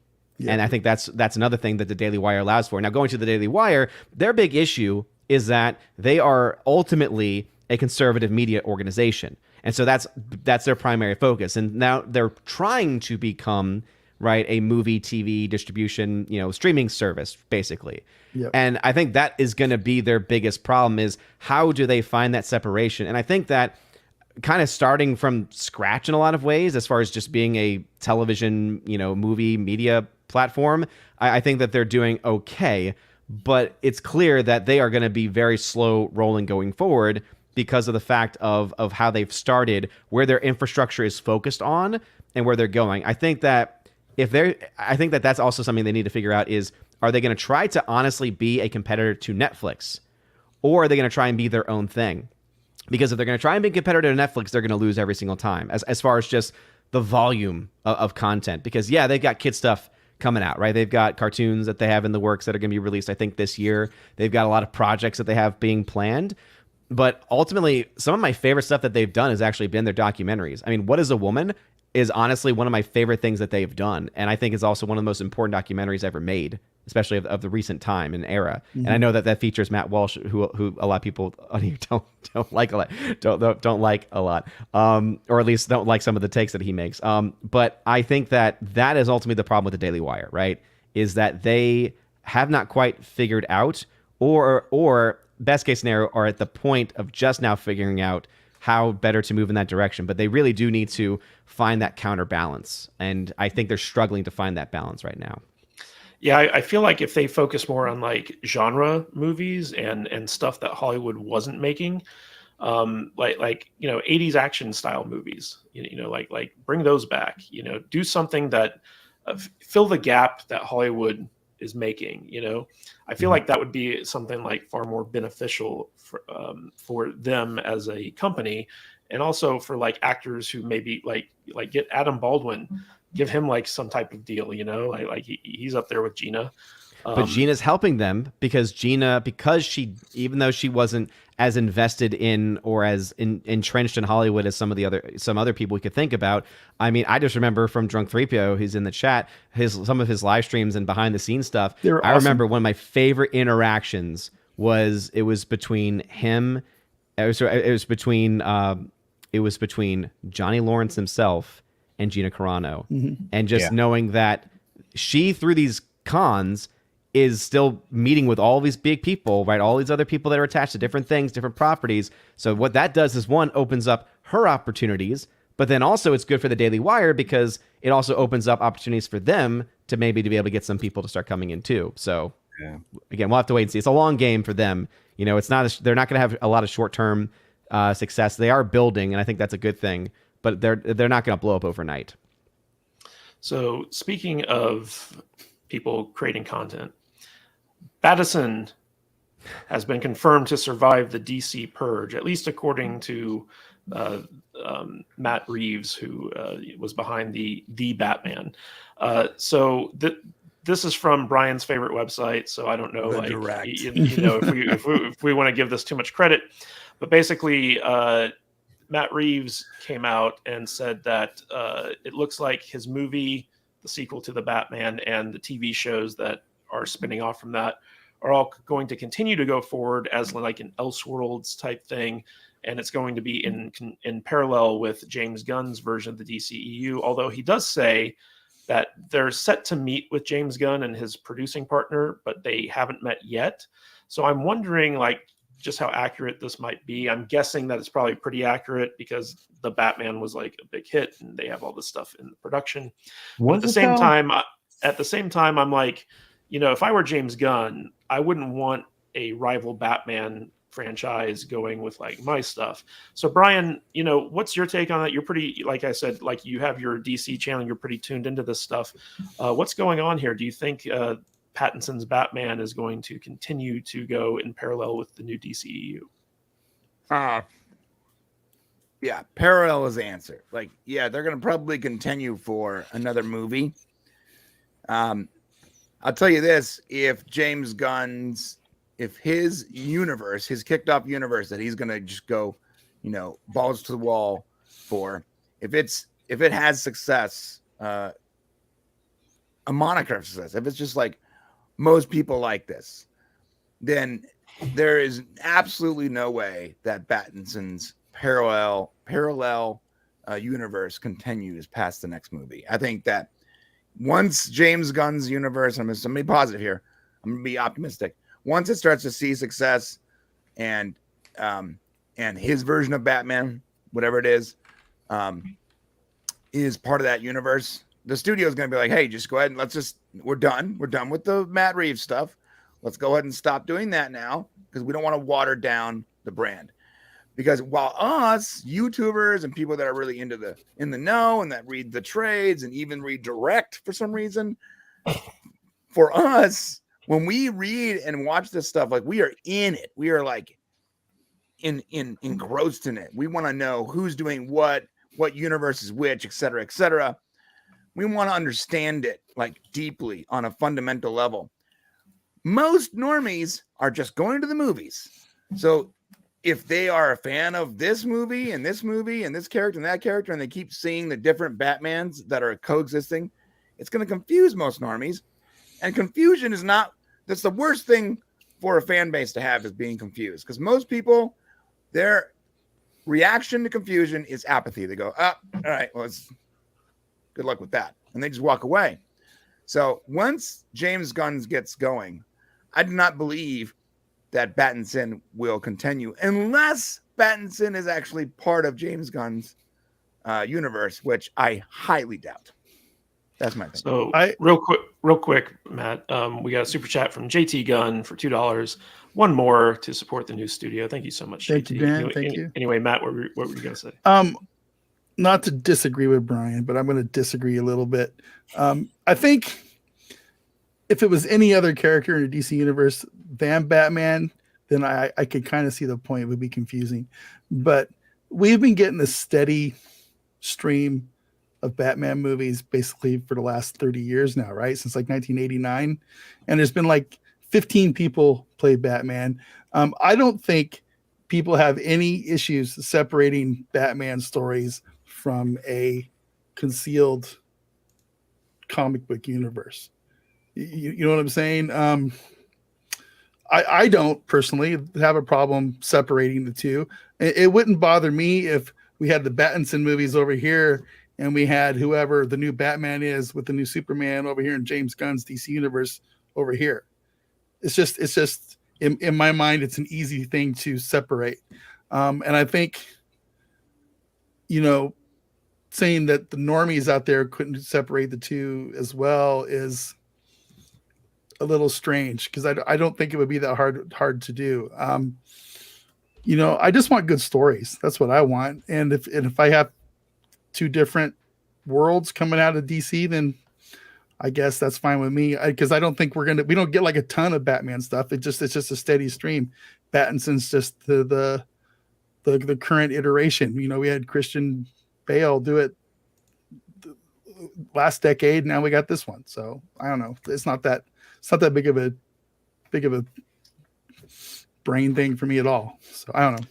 So culture, maybe it's just my logical mind, but I feel like it would make the most sense if James Gunn was like, we've already got this Batman property. Let's just fold him into my plans so that we don't have competing Batman stuff going on. I'm probably in the minority with that, but to me, that seems like the best way to solve this issue. What are your thoughts on it?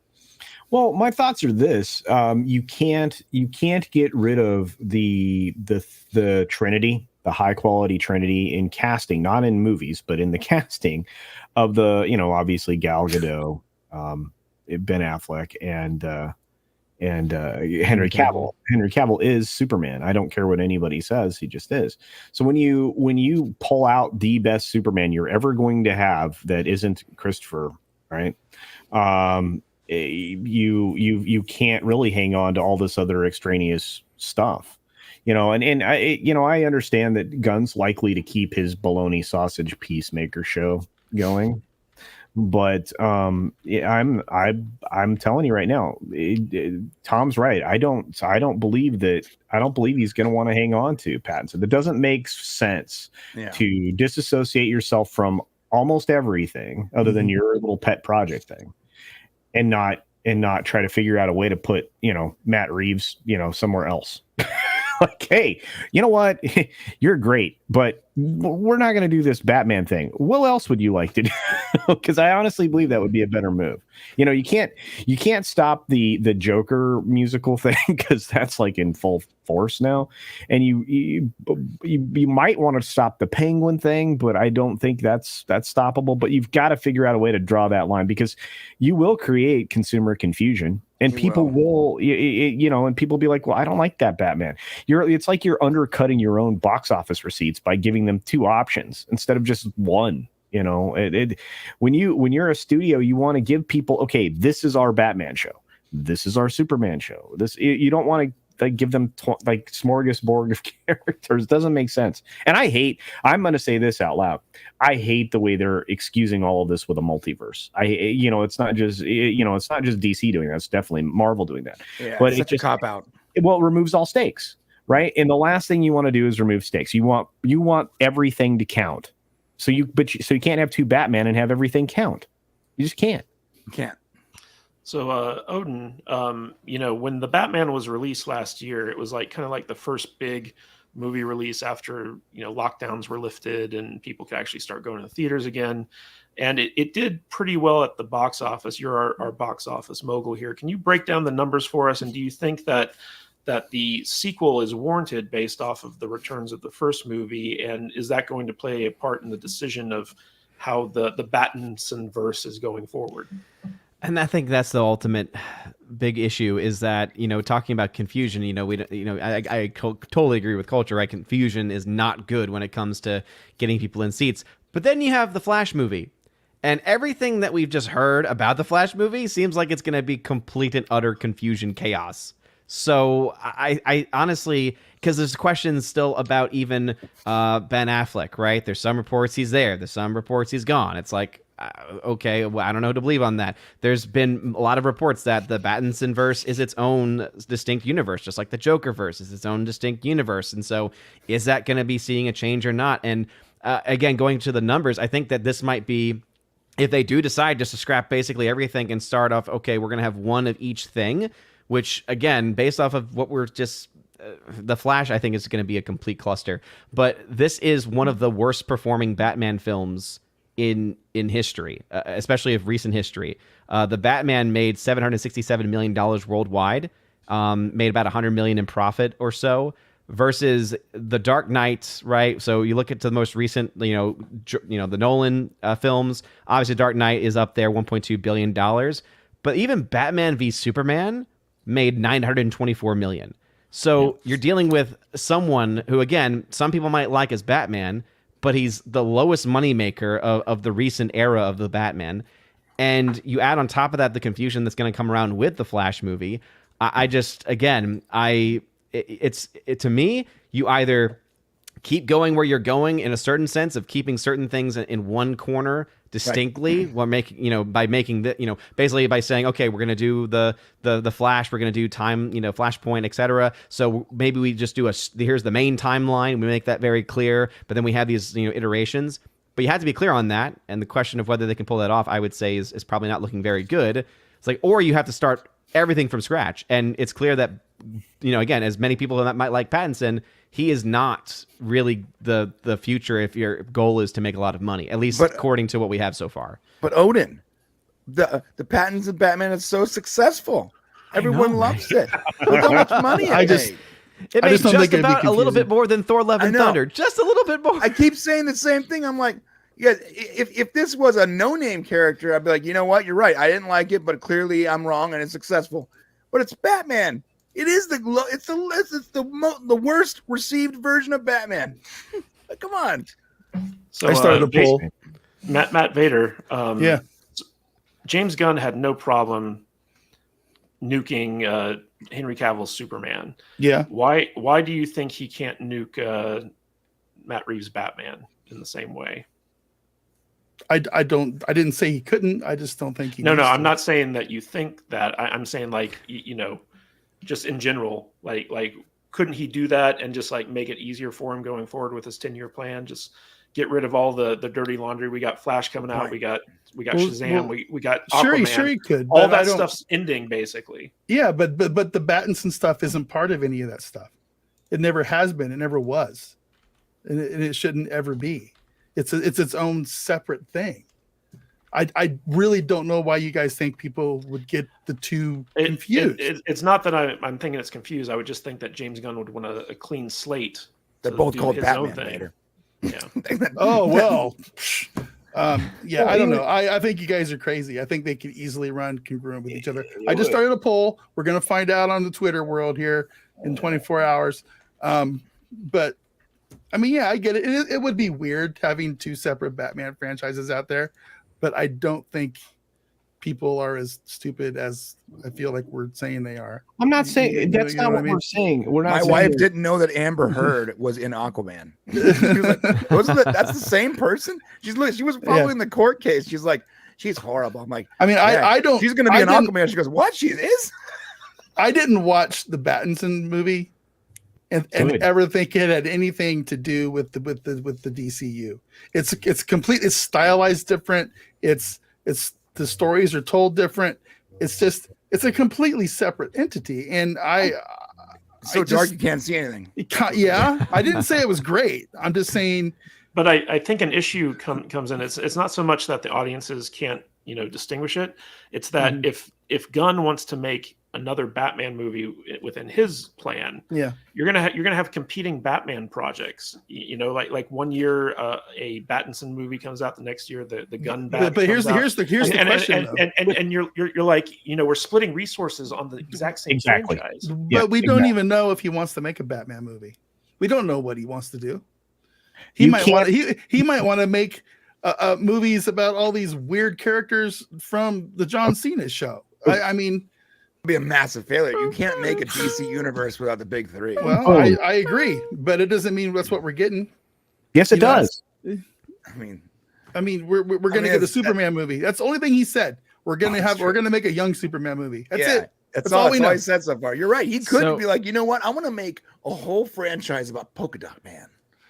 I'd probably think watch about it, this too. That's the wrong play. You have two different things of confusion going on, though, right? Because like to that point, spending money on two different iterations of the character, right? That's confusing enough. But then also think about how many Batmans we would have then had within just like a 10-year period. I think is going to be another thing is like, oh, they're rebooting it again. Right. Wait, they're rebooting it again? Really? I feel like we've had 12 people play Batman since 1989, and by the time 2089 comes along, it'll be up to about 30. Yeah, so, but the thing, Vader, is they never played concurrently. Like you had one person play Batman, then they stepped out like James Bond. And has there been a Batman movie come out when Battinson movie came out? What was it competing with another Batman movie?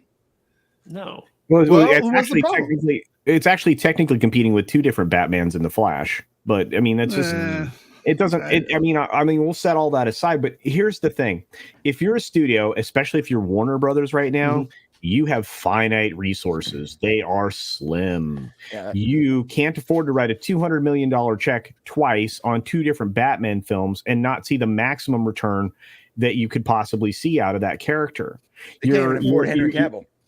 You'll have massive diminishing returns on both films. If you put all your money into the bucket of one of these characters, that's going to be the most successful. And as Brian said, and I wholly agree, and I don't know if Odin does, you have to have the big three. The big three are I the most don't important disagree. character. I At absolutely least as a agree with you. foundation, you have to have and it. you exactly, and you want to pull off an Avengers thing, right? And I just zoomed my camera in because I did the L signal. That was crazy. But anyway, In 3D. I Listen to me. Whoa. Anyway, so no, the thing is you can't build a Marvel universe or a DC universe in this case without having the big three and bringing in all the other characters around them. But you just can't. And so you cannot have this little Batman over here who has nothing to do with the big thing you're trying to build. You have finite resources. Warner Brothers is cash strapped. Not as much as Paramount is at the moment, but dang close. And you have, believe it or not, Disney's in financial weird place right now too. But it is you cannot continue to divide the audiences. You need a unified audience, and running different iterations of the characters doesn't work. I don't see how that divides audiences though. It's just people who want to watch Batman movies.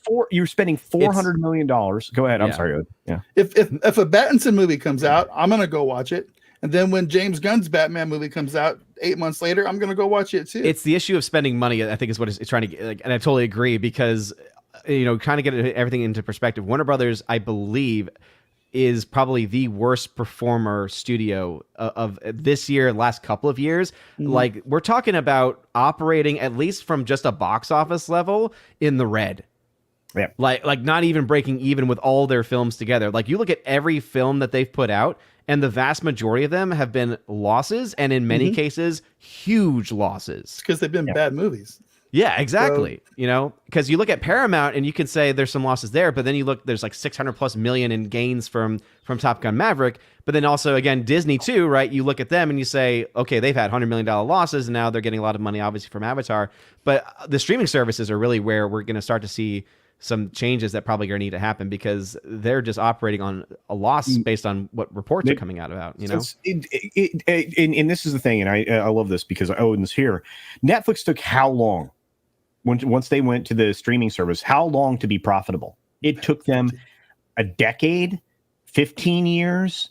It took them a very long time to become profitable.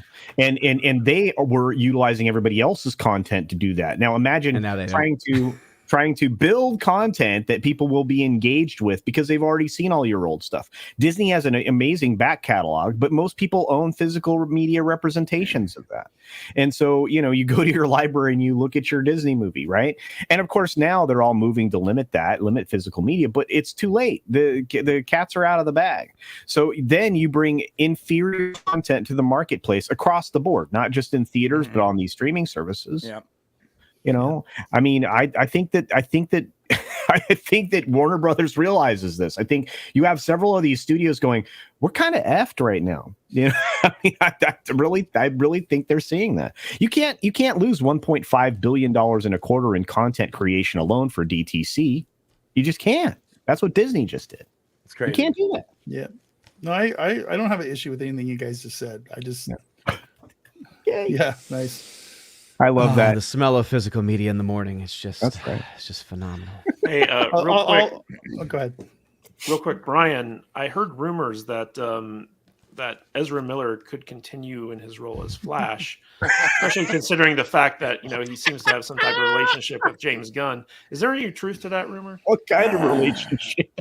So that really is the question. Yeah, I'm pretty sure that relationship includes like pony masks. Here's the deal. I don't know if that's fake news or not. It was brought up on one of these less than reputable websites. However, they could have gotten an actual executive of the mailroom that was like, yeah, maybe they could bring it back. I suppose. If Warner Brothers decides to continue their relationship with Ezra Miller, they're dumb. And whoever makes that decision should be fired immediately. They should be axed by the axe man himself, because that would make no sense. I get it. You're invested in this character and this actor for this next movie, but it's so easy to kill that character off and restart. And they're going to do it with Superman. They're going to do it with other actors, I'm sure, that are costing too much money. You need to make sure you do it with Ezra Miller, regardless of the fact that he is only going to be suffering a slightly less than $700 fine for all of his madness, which is insane to me, and an almost informal charge of trespassing that carries a suspended probation. That's his entire charge for this last 2 years of insanity. It doesn't matter. They really shouldn't keep him. And the reason they haven't announced anyone being fired yet, except for They need the film. because the film. Mm-hmm. They gotta wait. They gotta wait for Flash to come out, guys.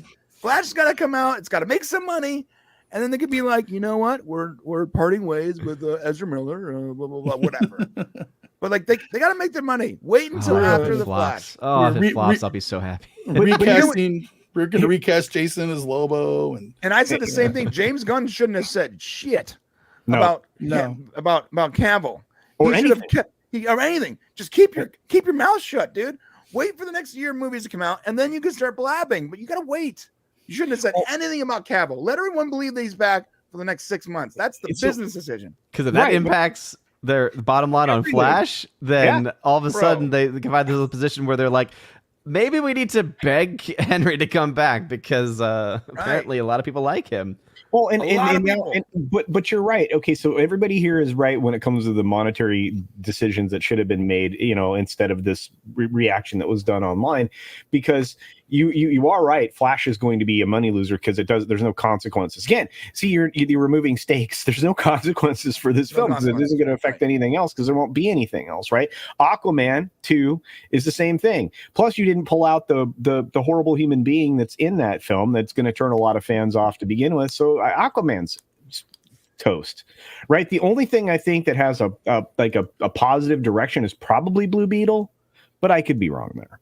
And that's, Yeah, but normally, who the hell knows who? I mean, I know who Blue Beetle is, right? But who the hell knows who Blue Beetle is? Yeah, most people don't. 3 times fast. Blue Beetle. Most people don't know who this character is.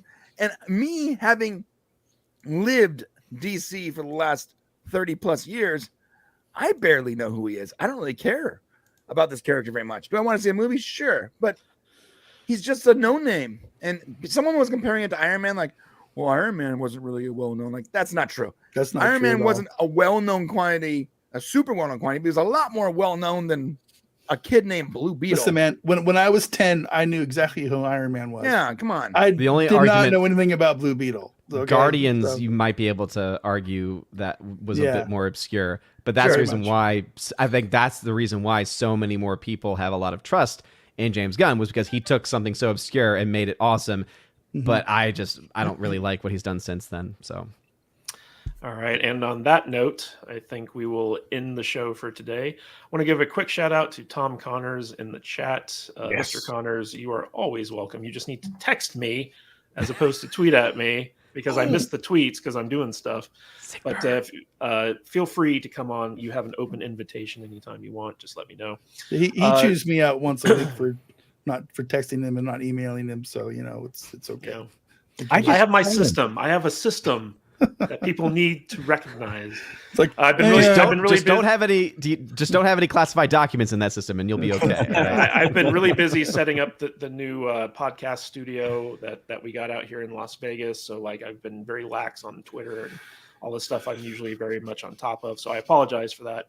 But Odin Allfather, Mr. Anniversary Man himself, why don't you give us any final thoughts you have on the stories we talked about, and where can people find you on the socials? I think I've said most of the things that I'm going to say, but I just also I did see a couple people say that, at least show that some love for Yu-Gi-Oh! So Dark Magician and Exodia. I have all the pieces of Exodia. So anyway, shout out there. You can check out over at OMB Reviews on YouTube, Odyssey, Rumble, Locals as well. And no live stream for me tonight, as it is indeed 6-year wedding anniversary with the missus. So as soon as I get off this, I'm going to go get some steaks I'm gonna cook up for dinner. And yes, I was gonna say, are you cooking? Because that's the best anniversary gift. I'm cooking, absolutely. You good, man. Tell my wife that, please. Someone tell my wife that cooking is the best anniversary gift. It is. Man. No, you're supposed to do that. And I will say that Rumble has redesigned their website, so it's actually much more user friendly now instead of looking like something from the 90s. So that's pretty exciting. Culture Casino, any final thoughts, and where can people find more of you? You can find me at Culture Casino everywhere. I mean, Rumble, Odyssey, Twitter, Getter, Minds. I'm everywhere. So just check me out. Please do. Please subscribe, even if you didn't like anything I said. You don't have to turn the bell on. Just subscribe to the channel. I'm turning into some people like Scott, Sporking these podcasts. All of a sudden, I know why I am. But no, you can also find me quite often over on Midnight's Edge in the morning, hanging out with the Midnight's Edge folks. Obviously, I hang a lot with Tom. You can find Tom on my channel. If you can't, first of all, I'm surprised you haven't seen me already. If you haven't seen me before, because I've been accused of being on everybody's channel. So you're everywhere. Every time I turn a channel on, there's Culture. You haven't been on my channel, Culture. I don't know what's that about, man. Brian, Really, dude. I'm going to call you in like 5 minutes and finally get other things rolling. I'm not kidding. We're going to be done. I'm going to pick up the phone. All right. Speaking of Brian, our representation on the channel, where can people find out more about you? And do you have any final thoughts? Final thoughts. The direct is horrible. Don't believe half of what you see on there. I don't think that Ezra is going to continue past this last movie. And I do trust Gunn because the majority of what he's made, I have enjoyed. You can find me at the Popcast Prime channel, which is just called the Popcast. The Popcast. We have a new doc coming out. A new full-length doc coming out on Tuesday. I think you guys are gonna want to see that. It's pretty cool. It's taken us like 2 weeks to make. I don't know if I can tell anybody. Teaser? Is there like a teaser for it? It's Tim Allen's in it, and it's science fiction. Okay, got it. Featuring Galaxy Quest. Oh God, yeah. Shane's gonna kill me for that one. But it's great. That was great. I can't wait to see it. All right, it's taken us three weeks almost to finish it, so that's coming out. Popcast Live. We do a weekly channel and our DC channel, which is the only of the extended Popcast channels that we have continued dedication to. The other channels we've sort of just let go away. But that's it. All right. Matt Vader 74. Any final thoughts, and where can people find more? Yeah, I got a couple things. First, I just want to thank Odin and Culture for coming in and hanging out with us again. Love having you guys on the show. Brian's one of us now. He's just a co-host. So, but thanks for showing up almost on time today. That was very nice of you. Almost on time. I do want to announce that as soon as I get it put together, I got a couple of these, got a couple hats. We're going to be doing a couple giveaways. I'm going to give one of them away to our patrons. That's just going to be a raffle of all of our patron members. So if you want to get in on that, go to saltynerdclub.com and hit us up at that whatever level there you want. And the other one I'm going to give away as kind of a Twitter promotional thing. I think I got to figure out how to do probably like a hashtag giveaway or something like that. And I'll be setting that up here soon. So a couple Salty Nerd swag bags going out with a nice new clean hat from Brian's shop in there. So yeah. So these are really cool hats. I like them. They turned out really nice, and people need to get them on their heads. So, and we also have we're going to be starting our new movies or our new vids coming out this week, right, Matt? On Friday, I think we're starting the year out with Demolition Man. Yeah, so that'll be a fun movie, fun little round table that we did. The best documentary that's come out in the last decade or so. Yeah, it really is. So it was the only documentary to be a documentary before the actual time period in which it was documenting happened. It's scary how accurate some of it is. It really is. So it's weird. And you can find me here at Matt Vader 74. Come follow. All right, real quick, I just want to thank all of our subscribers. We finally hit 8K, which is a big deal for our channel because we're not a bunch of young, hot women who show off their cleavage. We're just a bunch of fat, middle-aged guys talking about movies. So getting to that 8K was Speak a for real slog. yourself. Well, I'm talking about for the Salty Nerd podcast. But I want to give a shout out to everyone who gave us super chats today. We really appreciate your support. Joker Voice, hashtag Keep Talking. Scotty Dub, member of the $100 Club. Gavin Blackburn, Culture Casino. He is a blue check mark. Fluffy Panda and JT Gunn. Thank you all so much for your support. We really do appreciate it. We always look forward to doing these live streams with you guys. And every time you drop some money on us, it just lets us know that we're doing something right. So we greatly appreciate it. Invader showed his toes, so that should get us another couple $100 right there. There you go. It is right there. There you go. Make that money. Feedfinder.com, not a sponsor. How about only elbows? Do you think people will pay for my elbow? Oh, picks? mine are all ashy and gross, so nobody needs to see that. Cleavage versus beards. That's right. So just a quick update. So we are moving to one episode a week. We typically did like an episode every day except for weekends. But because we're setting up the new studio, we just have less time to edit content, record content. So we're going to have our regular reviews on Friday.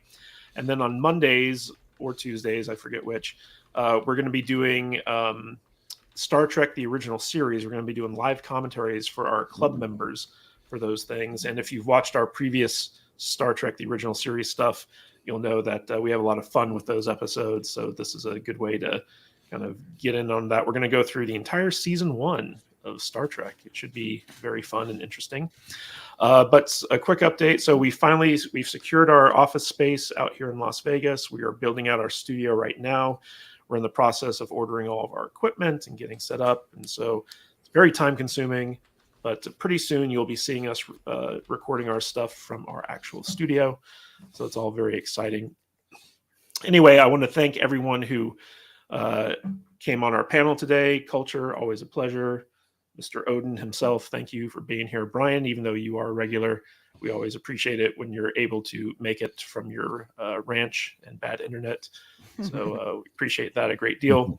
And until next Saturday, same Saturday time, same Saturday channel, we will see you all next time. Stay salty, my friends.